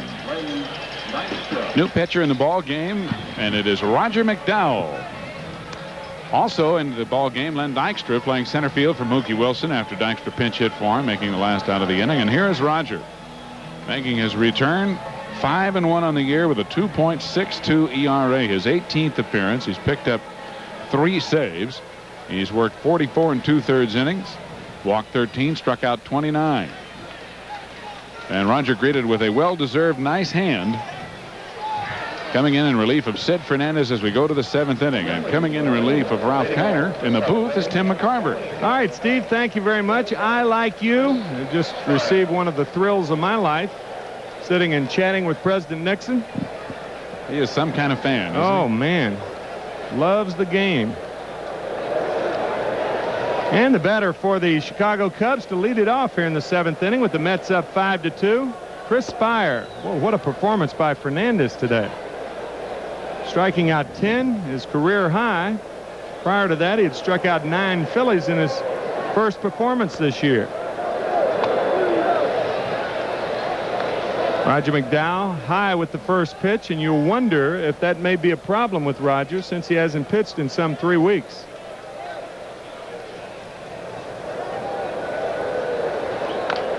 Tap toward third. Tough play for Knight, and that's why he let it roll foul. 1-1. Excellent judgment. Yes, sir.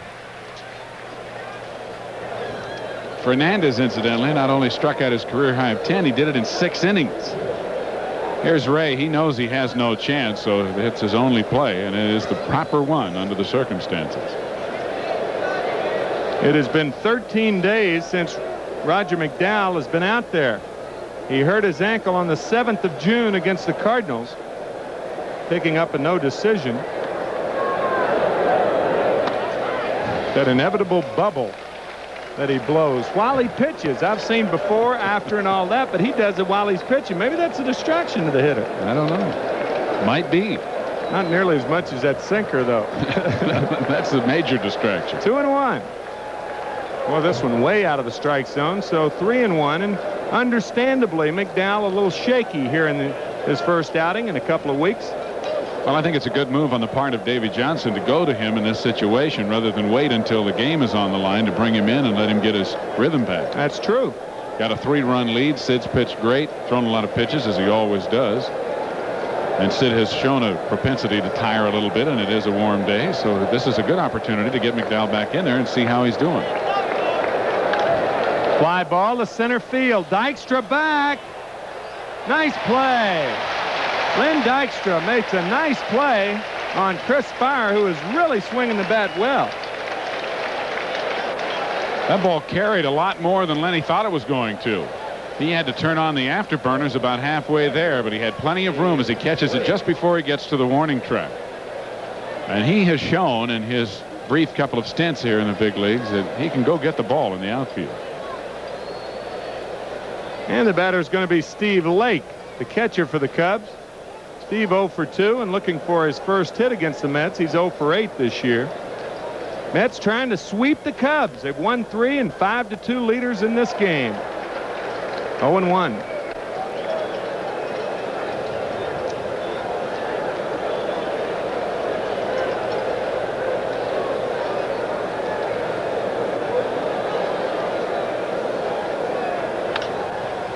Grounded right side. Chapman throws out Lake. Good play by Kelvin Chapman, and they're 2 away with the batter Darren Jackson. Well, here's the schedule in the American League. Everything is at night. Well, that was a quick look at it, wasn't it? Oh, there it is again. Night flies when you're having fun, right? Yankees will be in Detroit. Boston will be at Toronto. That's a big game. California at Cleveland. Oakland at Chicago. Minnesota at Kansas City, and Seattle at Texas. Ought to be one more game there. That's it. Only game scheduled in the American League today. Slider to Darren Jackson's a strike, the first slider that Roger has thrown. Well, remember when there weren't hardly any games on Thursdays or Mondays, for that matter. Played a doubleheader on Sunday, and Monday was off. Thursday and Monday were travel days. The jet airplane changed that. And that's true. Thad Bosley will be the pinch hitter for Larry Sorensen. Should Jackson get on? It's 1-1 to Darren. 1-2.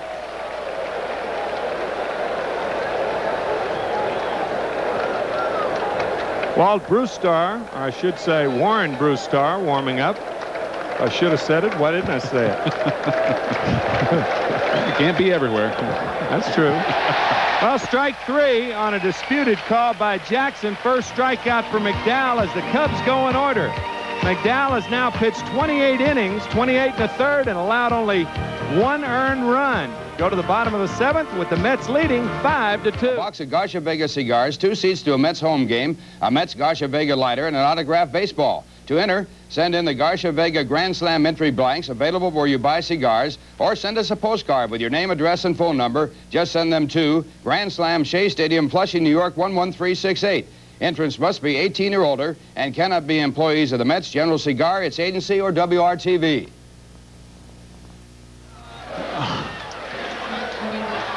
Well, manufacturers Hanover Trust and the Mets will sponsor a pair of very exciting special events this weekend. And that, of course, is Saturday night when it is Nostalgia Night on Saturday. All fans will have their choice as supplies last, a choice between a Brooklyn Dodgers or a New York Giants cap. And there will also be some very special guests on hand for introductions before the game. And it all gets underway at 7 o'clock Sunday afternoon. It's Helmet Day, and all youngsters 15 and under who attend the 1:35 game on Sunday with Montreal will receive a special blue and white helmet that was such a big success last year. That's 2 big special events this weekend. Nostalgia Night on Saturday, Helmet Day on Sunday afternoon, the Mets and the first place Montreal Expos. All right. Big weekend series with the Montreal Expos coming up. A couple of big giveaway days. Should be a fun weekend at Shea. And Kelvin Chapman will lead it off here in the 7th, facing Larry Sorensen. And a fastball is high, 1-0 to Kelvin. Kelvin's had a good day. He's 2 for 3 with a run scored.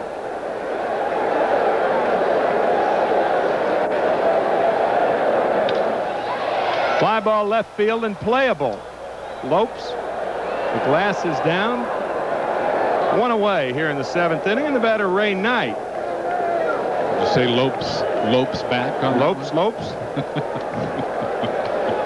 Sloping left field. Don't get started on that. Why not? All right. Okay. Ray Knight's hit the ball well 3 times. Does have 1 hit. And the key play in this game with 2 out and Chapman on first, we'll tell you about it. Slider is a strike to Ray Knight. 2 out, Chapman on first base in the 3rd inning. Ray Knight hit a ball to the left of shortstop Chris Spire, and he booted it. And after Carter walked, George Foster hit his 12th career grand slammer. Christensen followed with a solo homer, and that's it, 5-2. Another one hit well by Knight. He's hit a hard 1 for 4 today, and 2 out, and Gary Carter the batter. Ray's lined out his last 2 times up.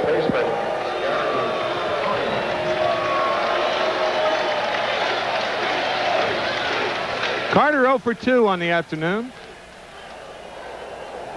Giving Keith Hernandez a rest. Hernandez has played in all 62 games that the Mets have played so far. Second start for Gary Carter at first base. And he fouls it back. Well, a win here today by the Mets would pull them a half a game up temporarily on Montreal to 1 game in back of the Expos, who play tonight at home against Pittsburgh. And, of course, a loss by Montreal. As you look at Keith in the dugout next to Ron Darling. A loss by the Expos tonight would mean the Mets would only be 1 half game behind when the Expos come to town tomorrow night. Another one fouled away, 0-2 to Gary Carter. It's a funny game, isn't it? Joe Garagiola coined that phrase, baseball's a funny game. The Mets could do nothing right in Montreal last weekend. Then the last place Pirates going to Montreal. They've beaten them 2 of 3.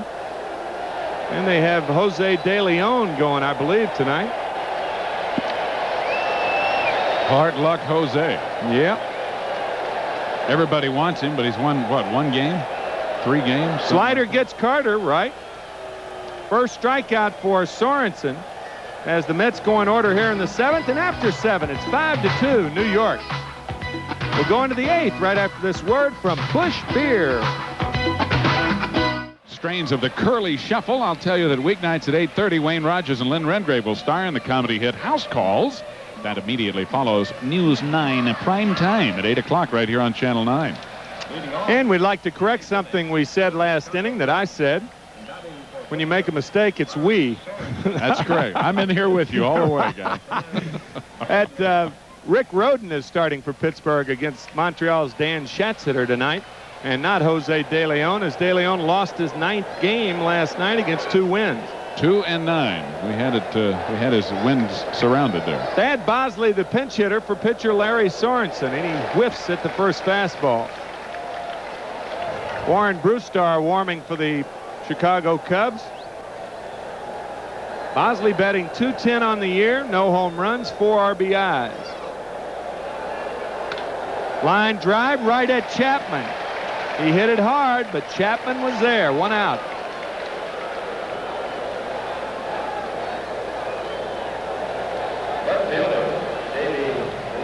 And Davey Lopes the batter. Davey has walked twice, stolen 2 bases, and struck out. He's 0 for 1.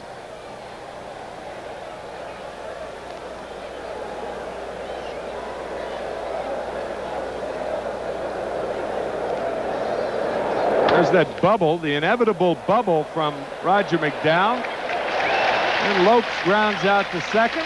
3 pitches, 2 outs here in the 8th inning. That's the kind of relief work a manager likes to see.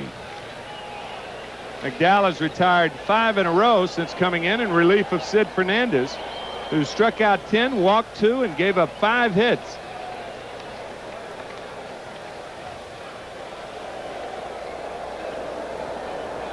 Sandberg 1 for 3. He doubled in the 6th inning.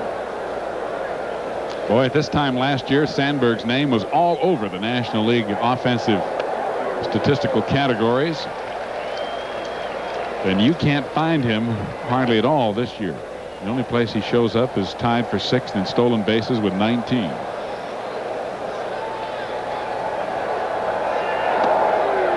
There's a strike. 0-2 to Ryan Sandberg. All he did last year, he was 3rd in slugging percentage, 331 total bases, 1 behind Dale Murphy, 4th in batting average with a .314 average, 2nd in total hits, led the league in runs with 114. I'd say he deserved the MVP. I think so. Lines this one, fair ball. It's going to be at least a double, and it was touched by a fan, so it's in effect a ground rule double, even though it didn't bounce over the fence. So Sandberg's at second, and with 2 out, Keith Moreland will be the batter. These guys are saying they didn't get the ball, but obviously stuck the net down there. This ball just inside the line, and it might have gotten stuck right underneath the stands. You see right away Christensen pointing to it. There it is, right in the corner of the screen. So those guys in the wrong town if they're looking for Steve Trout. He's in Chicago. Well, they do have Steve Lake here. That's true. This is true. Did you have fun with that? Slider outside. Oh, yeah. Those are always fun. When Lake and Trout were in there together. Lake and Trout ran a lot of deep counts. Threw in the hook. A lot of hooks. Can't go fishing for the breaking ball in the dirt. Those are wonderful. There's a strike. 1-1 to Keith Moreland, who is 1 for 3 on the afternoon.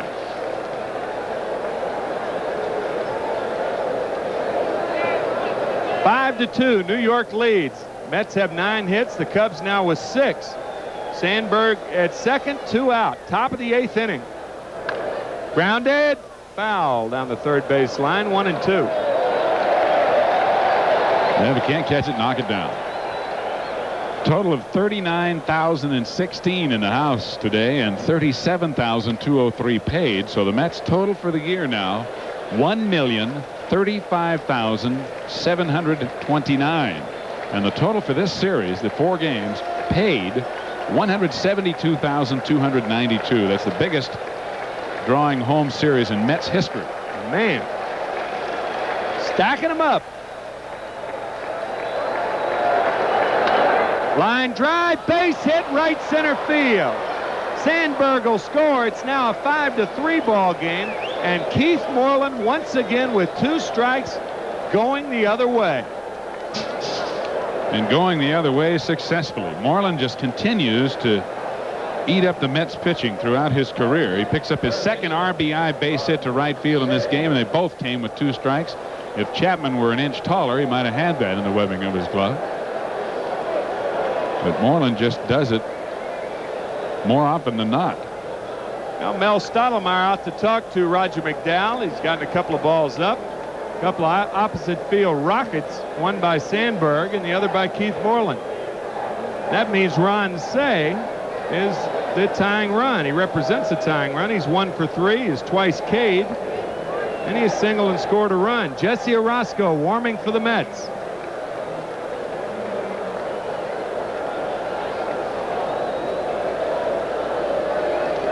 Shea with 12 home runs. He leads the Cubs in that department.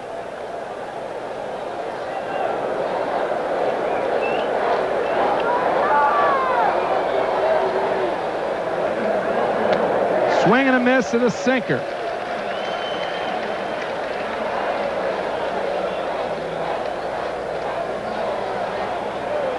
You're wondering how many home runs McDowell has given up. He gave up a home run to George Hendrick, a solo shot back on the 28th of April.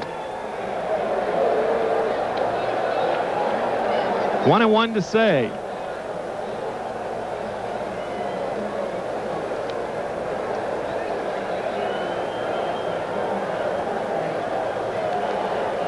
I'm forever blowing bubbles, huh? I didn't see the ones he blows while he's shagging in the outfield while he's running full speed from the ball. I don't know how in the world he does it. He does it without thinking, obviously. Jam Shea gets a piece of it. 1-2 to Ron Shea.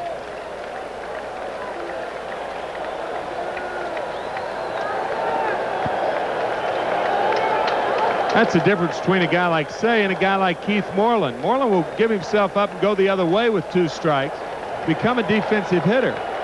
Shea rarely changes. He's still up there hacking for that home run. And that's what the Cubs need to tie it.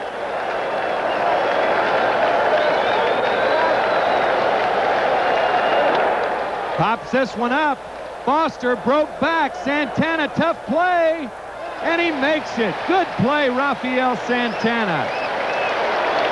Had George Foster not broken back, he would have made the play. But now it's up to Rafi. And it's a much tougher play, obviously, for the shortstop going back on a ball hit out in the medium left field. 1 run, 2 hits, 1 stranded. And we go into the bottom of the 8th inning with the score 5-3 New York. And now here's a word from Nissan.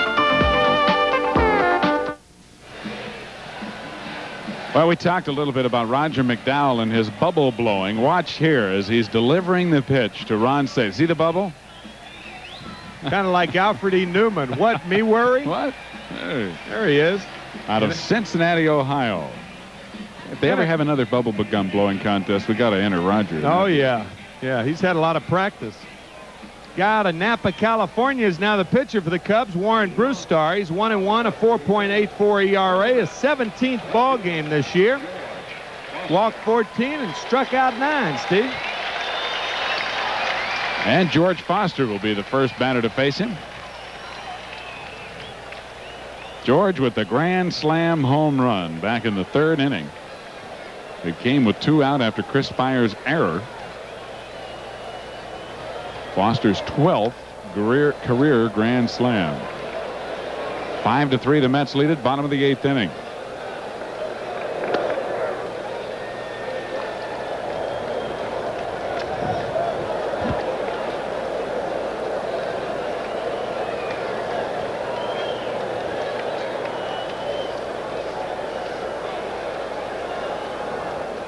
George, as usual, taking his time.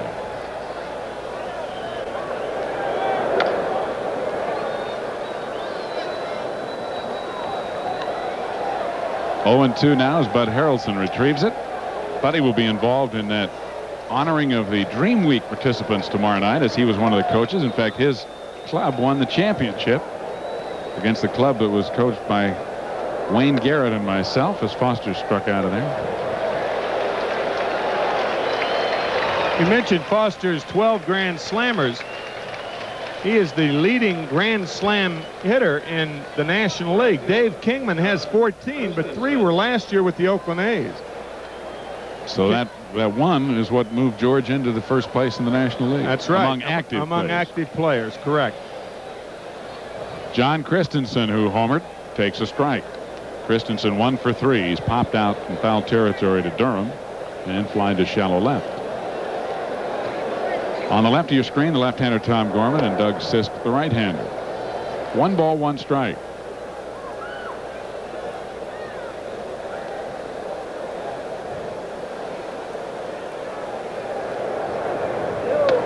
That's too high, and it's 2-1.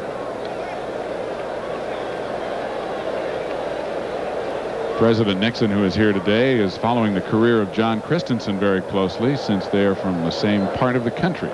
John went to Fullerton, and that's right near where President Nixon was born, in Yorba Linda, California. Line drive right back up the middle. Second hit for Christensen, first hit off Brewstar. And for the Mets, Catcher, Ron. their 10th hit in the game. And Ron Reynolds has 2 of those. Well, you got the bottom part of the lineup. I wouldn't be a bit surprised to see Davy Johnson put Christensen in motion. You can afford to take more chances when you're up by more than 1 in the late innings. You have the bottom part of the order, and if Reynolds can find a hole with a ground ball, then you have Christensen on third base. And a strike called. Christensen has 1 stolen base and better than average speed. All right. Right out of your home state. How about that? Yeah, that's not my license plate. It could be. It could be. I don't live in Memphis anymore, but it could be. Tennessee Mets plate. You don't see that very Not often. too often, no. Most of those people down there are Cardinal fans, aren't they? That's true. In Memphis, you have 290 miles south of St. Louis. Both cities on the Mississippi River. Big cut, no contact.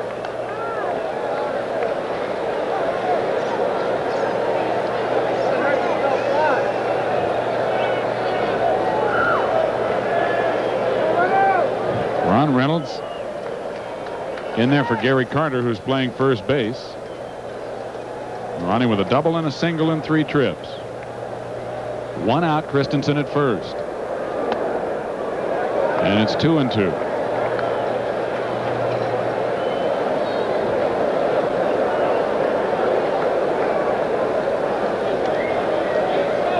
Brewstar, the 3rd Chicago pitcher. Sorensen pitched 3 innings, allowed no runs, 3 hits, struck out 1, and walked none.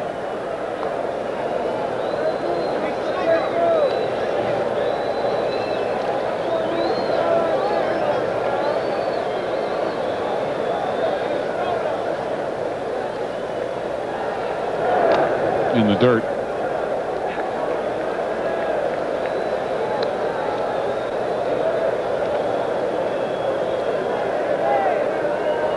Think Warren knows anything about wine, being from the Napa region? Oh, yeah, Napa.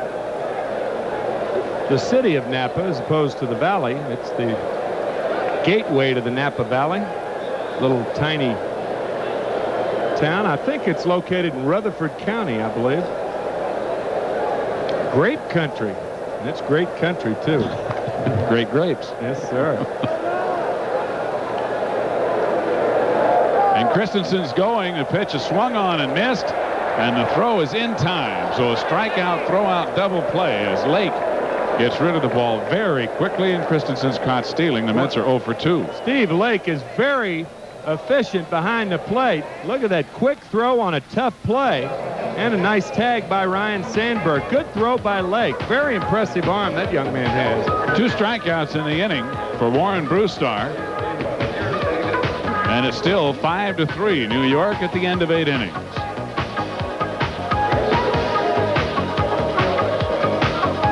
Now here's a word from Manufacturers Hanover. 9th inning baseball here at Shea. Final of a 4-game set with the Cubs and Bobby Darin's Splish Splash. Entertaining the crowd of 37,000 on hand from 1958. We had that one surrounded too. You said 57, I said 59. Yep. Well, it's a normal day game for us. We're just a little bit off. Gotta hang with them. I'll be splishing and splashing in about an hour and a half. It won't be in a bathtub. I was going to say. Some will catch the floor. Outside of first foul, flagged down by Carter. Durham is 1 for 3. He has a single to right. And on either side of that, he has struck out swinging. Roger McDowell working his 3rd inning in relief of Sid Fernandez. And the Mets lead at 5-3. Ralph Kiner and I are going to a very interesting dinner tonight, honoring Peter Uberoth, and also in honor of the 11 Olympic Israeli athletes that were killed in the 1972 Olympics. Being held at a hotel here in the city. Should be a lot of fun. Howard Cosell will be the MC. It's for the Hebrew University in Tel Aviv, I guess. Tel Aviv, certainly in Israel. I would imagine Tel Aviv. It should be a great affair. Popped up into left center. Foster coming in and calling. And he makes the catch. 1 away.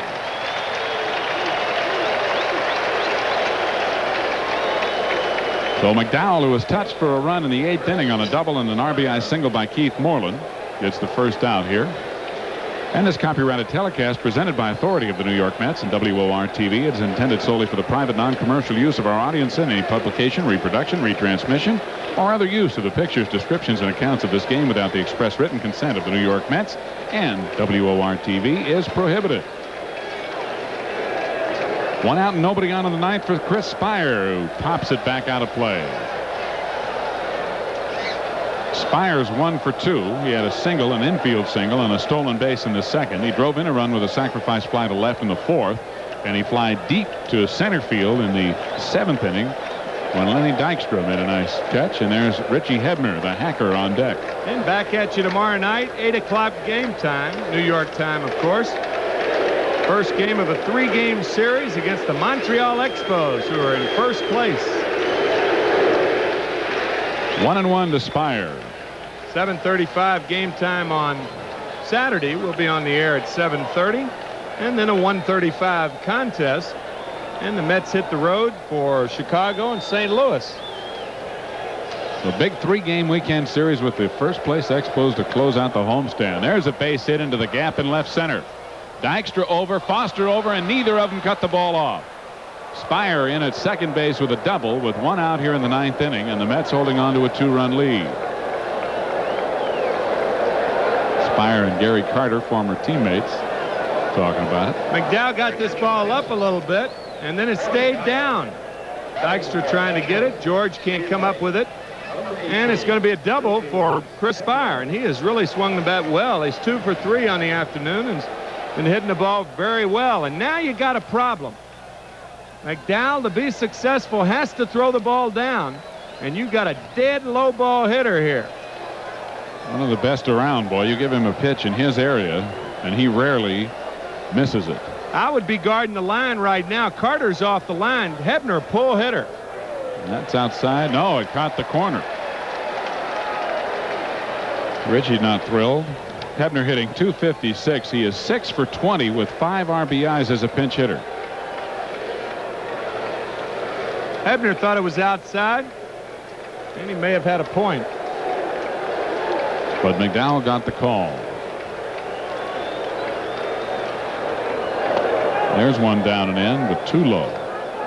You flirt with him in that area, and I'll guarantee you, I was a teammate of Richie's for 2 years. As we look at Jody Davis, who's on deck, and also played against him. And boy, he is a devastating low ball hitter. You almost can't throw it too low. I've seen him hit balls off his shoe tops out of the park. Spire at second with 1 out. Hebner the tying run for the Cubs. Fouled off at home plate. 1 ball, 2 strikes. I mean, Richie's a hockey player and a grave digger. How can he hit a ball above the waist? That's right. Unless you're a grave digger in Louisiana, down there they're 5 feet above the ground, right? That's right. Then they build them. They don't dig I guess them. it's safe to say that grave diggers from Louisiana are high ball hitters, and any place else they're low ball hitters, right? Especially from way up in New England, where Richie's from. You saw Jesse Orozco in the Mets bullpen, and Davey Johnson in the dugout. Top of the 9th inning, the Mets lead at 5-3. 1-2 on Hebner.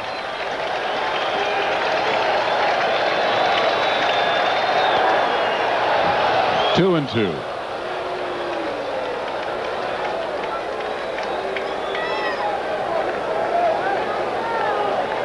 And who else would you expect to see in the Chicago bullpen than Big Lee Smith?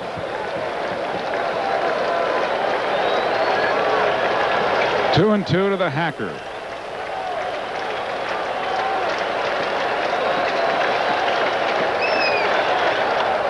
Ripped down the line and off Carter, but a foul ball. See, Davey Johnson had moved Gary Carter over to guard the line after the second pitch to Hebner, and it's a good thing. Hebner is a pull hitter.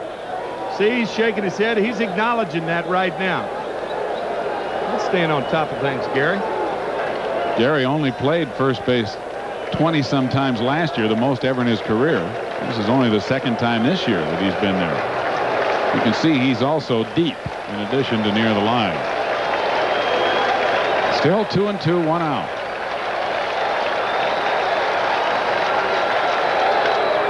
And a fly ball lofted to short left. Foster comes in. Santana back. Who's got it? George Foster makes the catch. 2 away.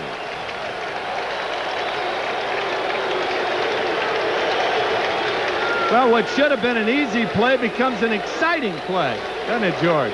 Santana back. Now he gets out of the way, but he runs right into the direction that the ball's going. You're going to get out of the way, get out of the way the other way.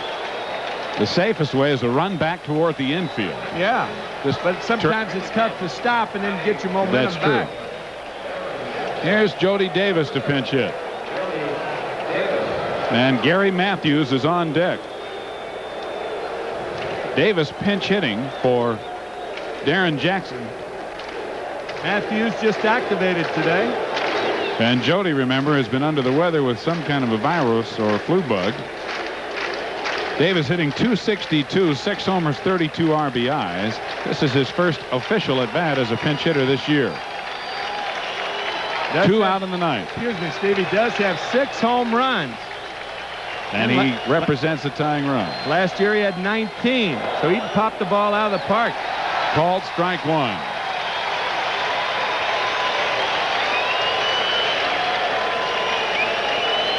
Roger McDowell trying to pick up his 4th save of the year and help Sid Fernandez to his 2nd victory.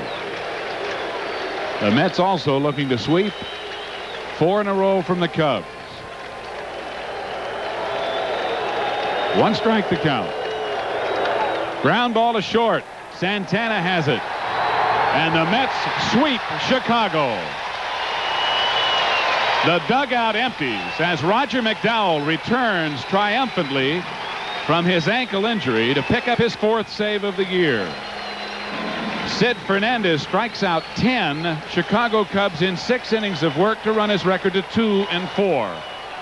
The Mets have won 4 in a row. They are temporarily 1/2 game in back of first place Montreal as the Expos play tonight at home against Pittsburgh, and Jim Fry reacts with resignation to the sweep of his ball club by his former employers, the New York Mets.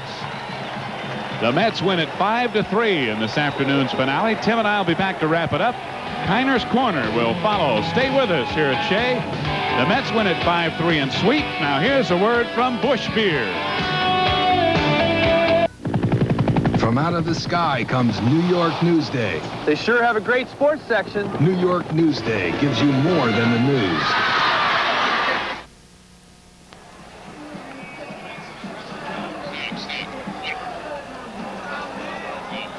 The Mets have swept the Chicago Cubs with a 5-3 victory here this afternoon. And again, the Mets got good pitching. Sid Fernandez struck out 10 Cubs in his 6 innings of work to bring his record to 2-4. And Roger McDowell returned from his ankle injury to pick up the save, pitching the rest of the ball game and allowing only 1 run. And there was a big play in the ball game that at the time didn't seem like it, but shortly thereafter it became a huge play. And Timmy, that was Chris Spire's error, because at that point the Mets had not scored. And right after that, George Foster's grand slam made the difference in the ball game. Kelvin Chapman led off I shouldn't say led off, but with 2 out, nobody on, he got a base hit, and then the error on Spire, and after a walk to Gary Carter, George Foster hit his 12th career grand slam, and John Christensen followed with what was a key home run also, because had he not hit the home run with 5-3 it would have been 4-3 in the 9th. And then, of course, Chris Spire at second base would have been the tying run. So it was a big home run by Christensen also. 2 big blows, 2 swings of the bat. But other than that, the Mets didn't hit the ball that well. Chicago really got pretty good pitching this whole homestand. The Mets won 2-0 Monday night, 5-1 on Tuesday, and then 1-0 last night on a brilliant performance by Dwight Gooden. But for the most part, the Cubs just are not hitting the baseball. And a lot of having to do with winning at the right time is catching teams at the right time. And the Mets were fortunate to catch the Chicago Cubs when they weren't hitting. The Cubs have now lost 9 games in a row, and perhaps the missing Bob Dernier could be one of the big reasons, because what a catalyst he has been for Chicago in the past. Bob Dernier is the Mookie Wilson of the Chicago Cubs. If Mookie gets on, the Mets win, generally speaking. And if Bob Dernier gets on, the Cubs win. And Bob Dernier on the DL with an injured foot. And the Cubs have really had their share of injuries, but so have the Mets. You got to cope with those things. And the Cubs going to Ray Fontenot today, who has not started very many games for them. And, of course, it was Fontenot who was the victim of the error and the grand slam home run, the following home run by Christensen. Sid Fernandez, again in this ball game, showed his flashes of greatness. And if he can ever put it all together, there's no telling what he can do. He struck out 10 in 6 innings, walking only 2, and he gave up only 5 hits. He was very, very good this afternoon. Not like a Dwight Gooden last night, but almost. Gooden struck out 9 in 9 innings, That's and right. Sid struck out 10 in 6 innings. So what am I talking about? As far as strikeouts are concerned, he was better. Well, anyway, that sets the stage for the big weekend series with Montreal. We'll have all 3 games for you right here on WOR beginning tomorrow night at 8. The Mets sweep the Cubs. They've won their 4th straight. The Cubs have lost their 9th in a row. It was 5-3 New York. Timmy? All right, Steve, New York Mets baseball has been brought to you by Busch Beer, the beer with the taste as smooth as its taste. By Manufacturers Hanover, we realize your potential. By Nissan, who invite you to test drive the sizzling 300ZX Turbo, one of the world's great sports cars. The 300ZX, it's awesome. By Garcia Vega Cigars, you can relax and enjoy a cigar anytime.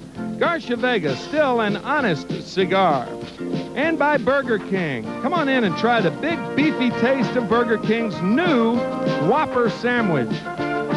Be with us again tomorrow night, fans, at 8 p.m. when the Mets take on the Montreal Expos. Also, be sure to stay with us for Kiner's Corner. Our special guests today will be Sid Fernandez and George Foster. Mets Baseball 85 is produced by Bill Webb and Carl Shurkin. Directed by Bill Webb. Associate Directors Jeff Mitchell and Tom Schaffery. Technical Operations Manager Arthur Gress. Technical Director Robert Goodman. Promotional consideration was provided by True Value Hardware Stores and Home Centers, bringing the world beautiful music with the Sanyo Multiband Multi-Voltage Stereo Radio Cassette Recorder. Mets Baseball 85 is a production of Channel 9 Sports. Production facilities arranged through Vanda Communications. Also, the announcers on the preceding telecast were approved and contracted for by Doubleday Sports Incorporated. Good afternoon, everybody.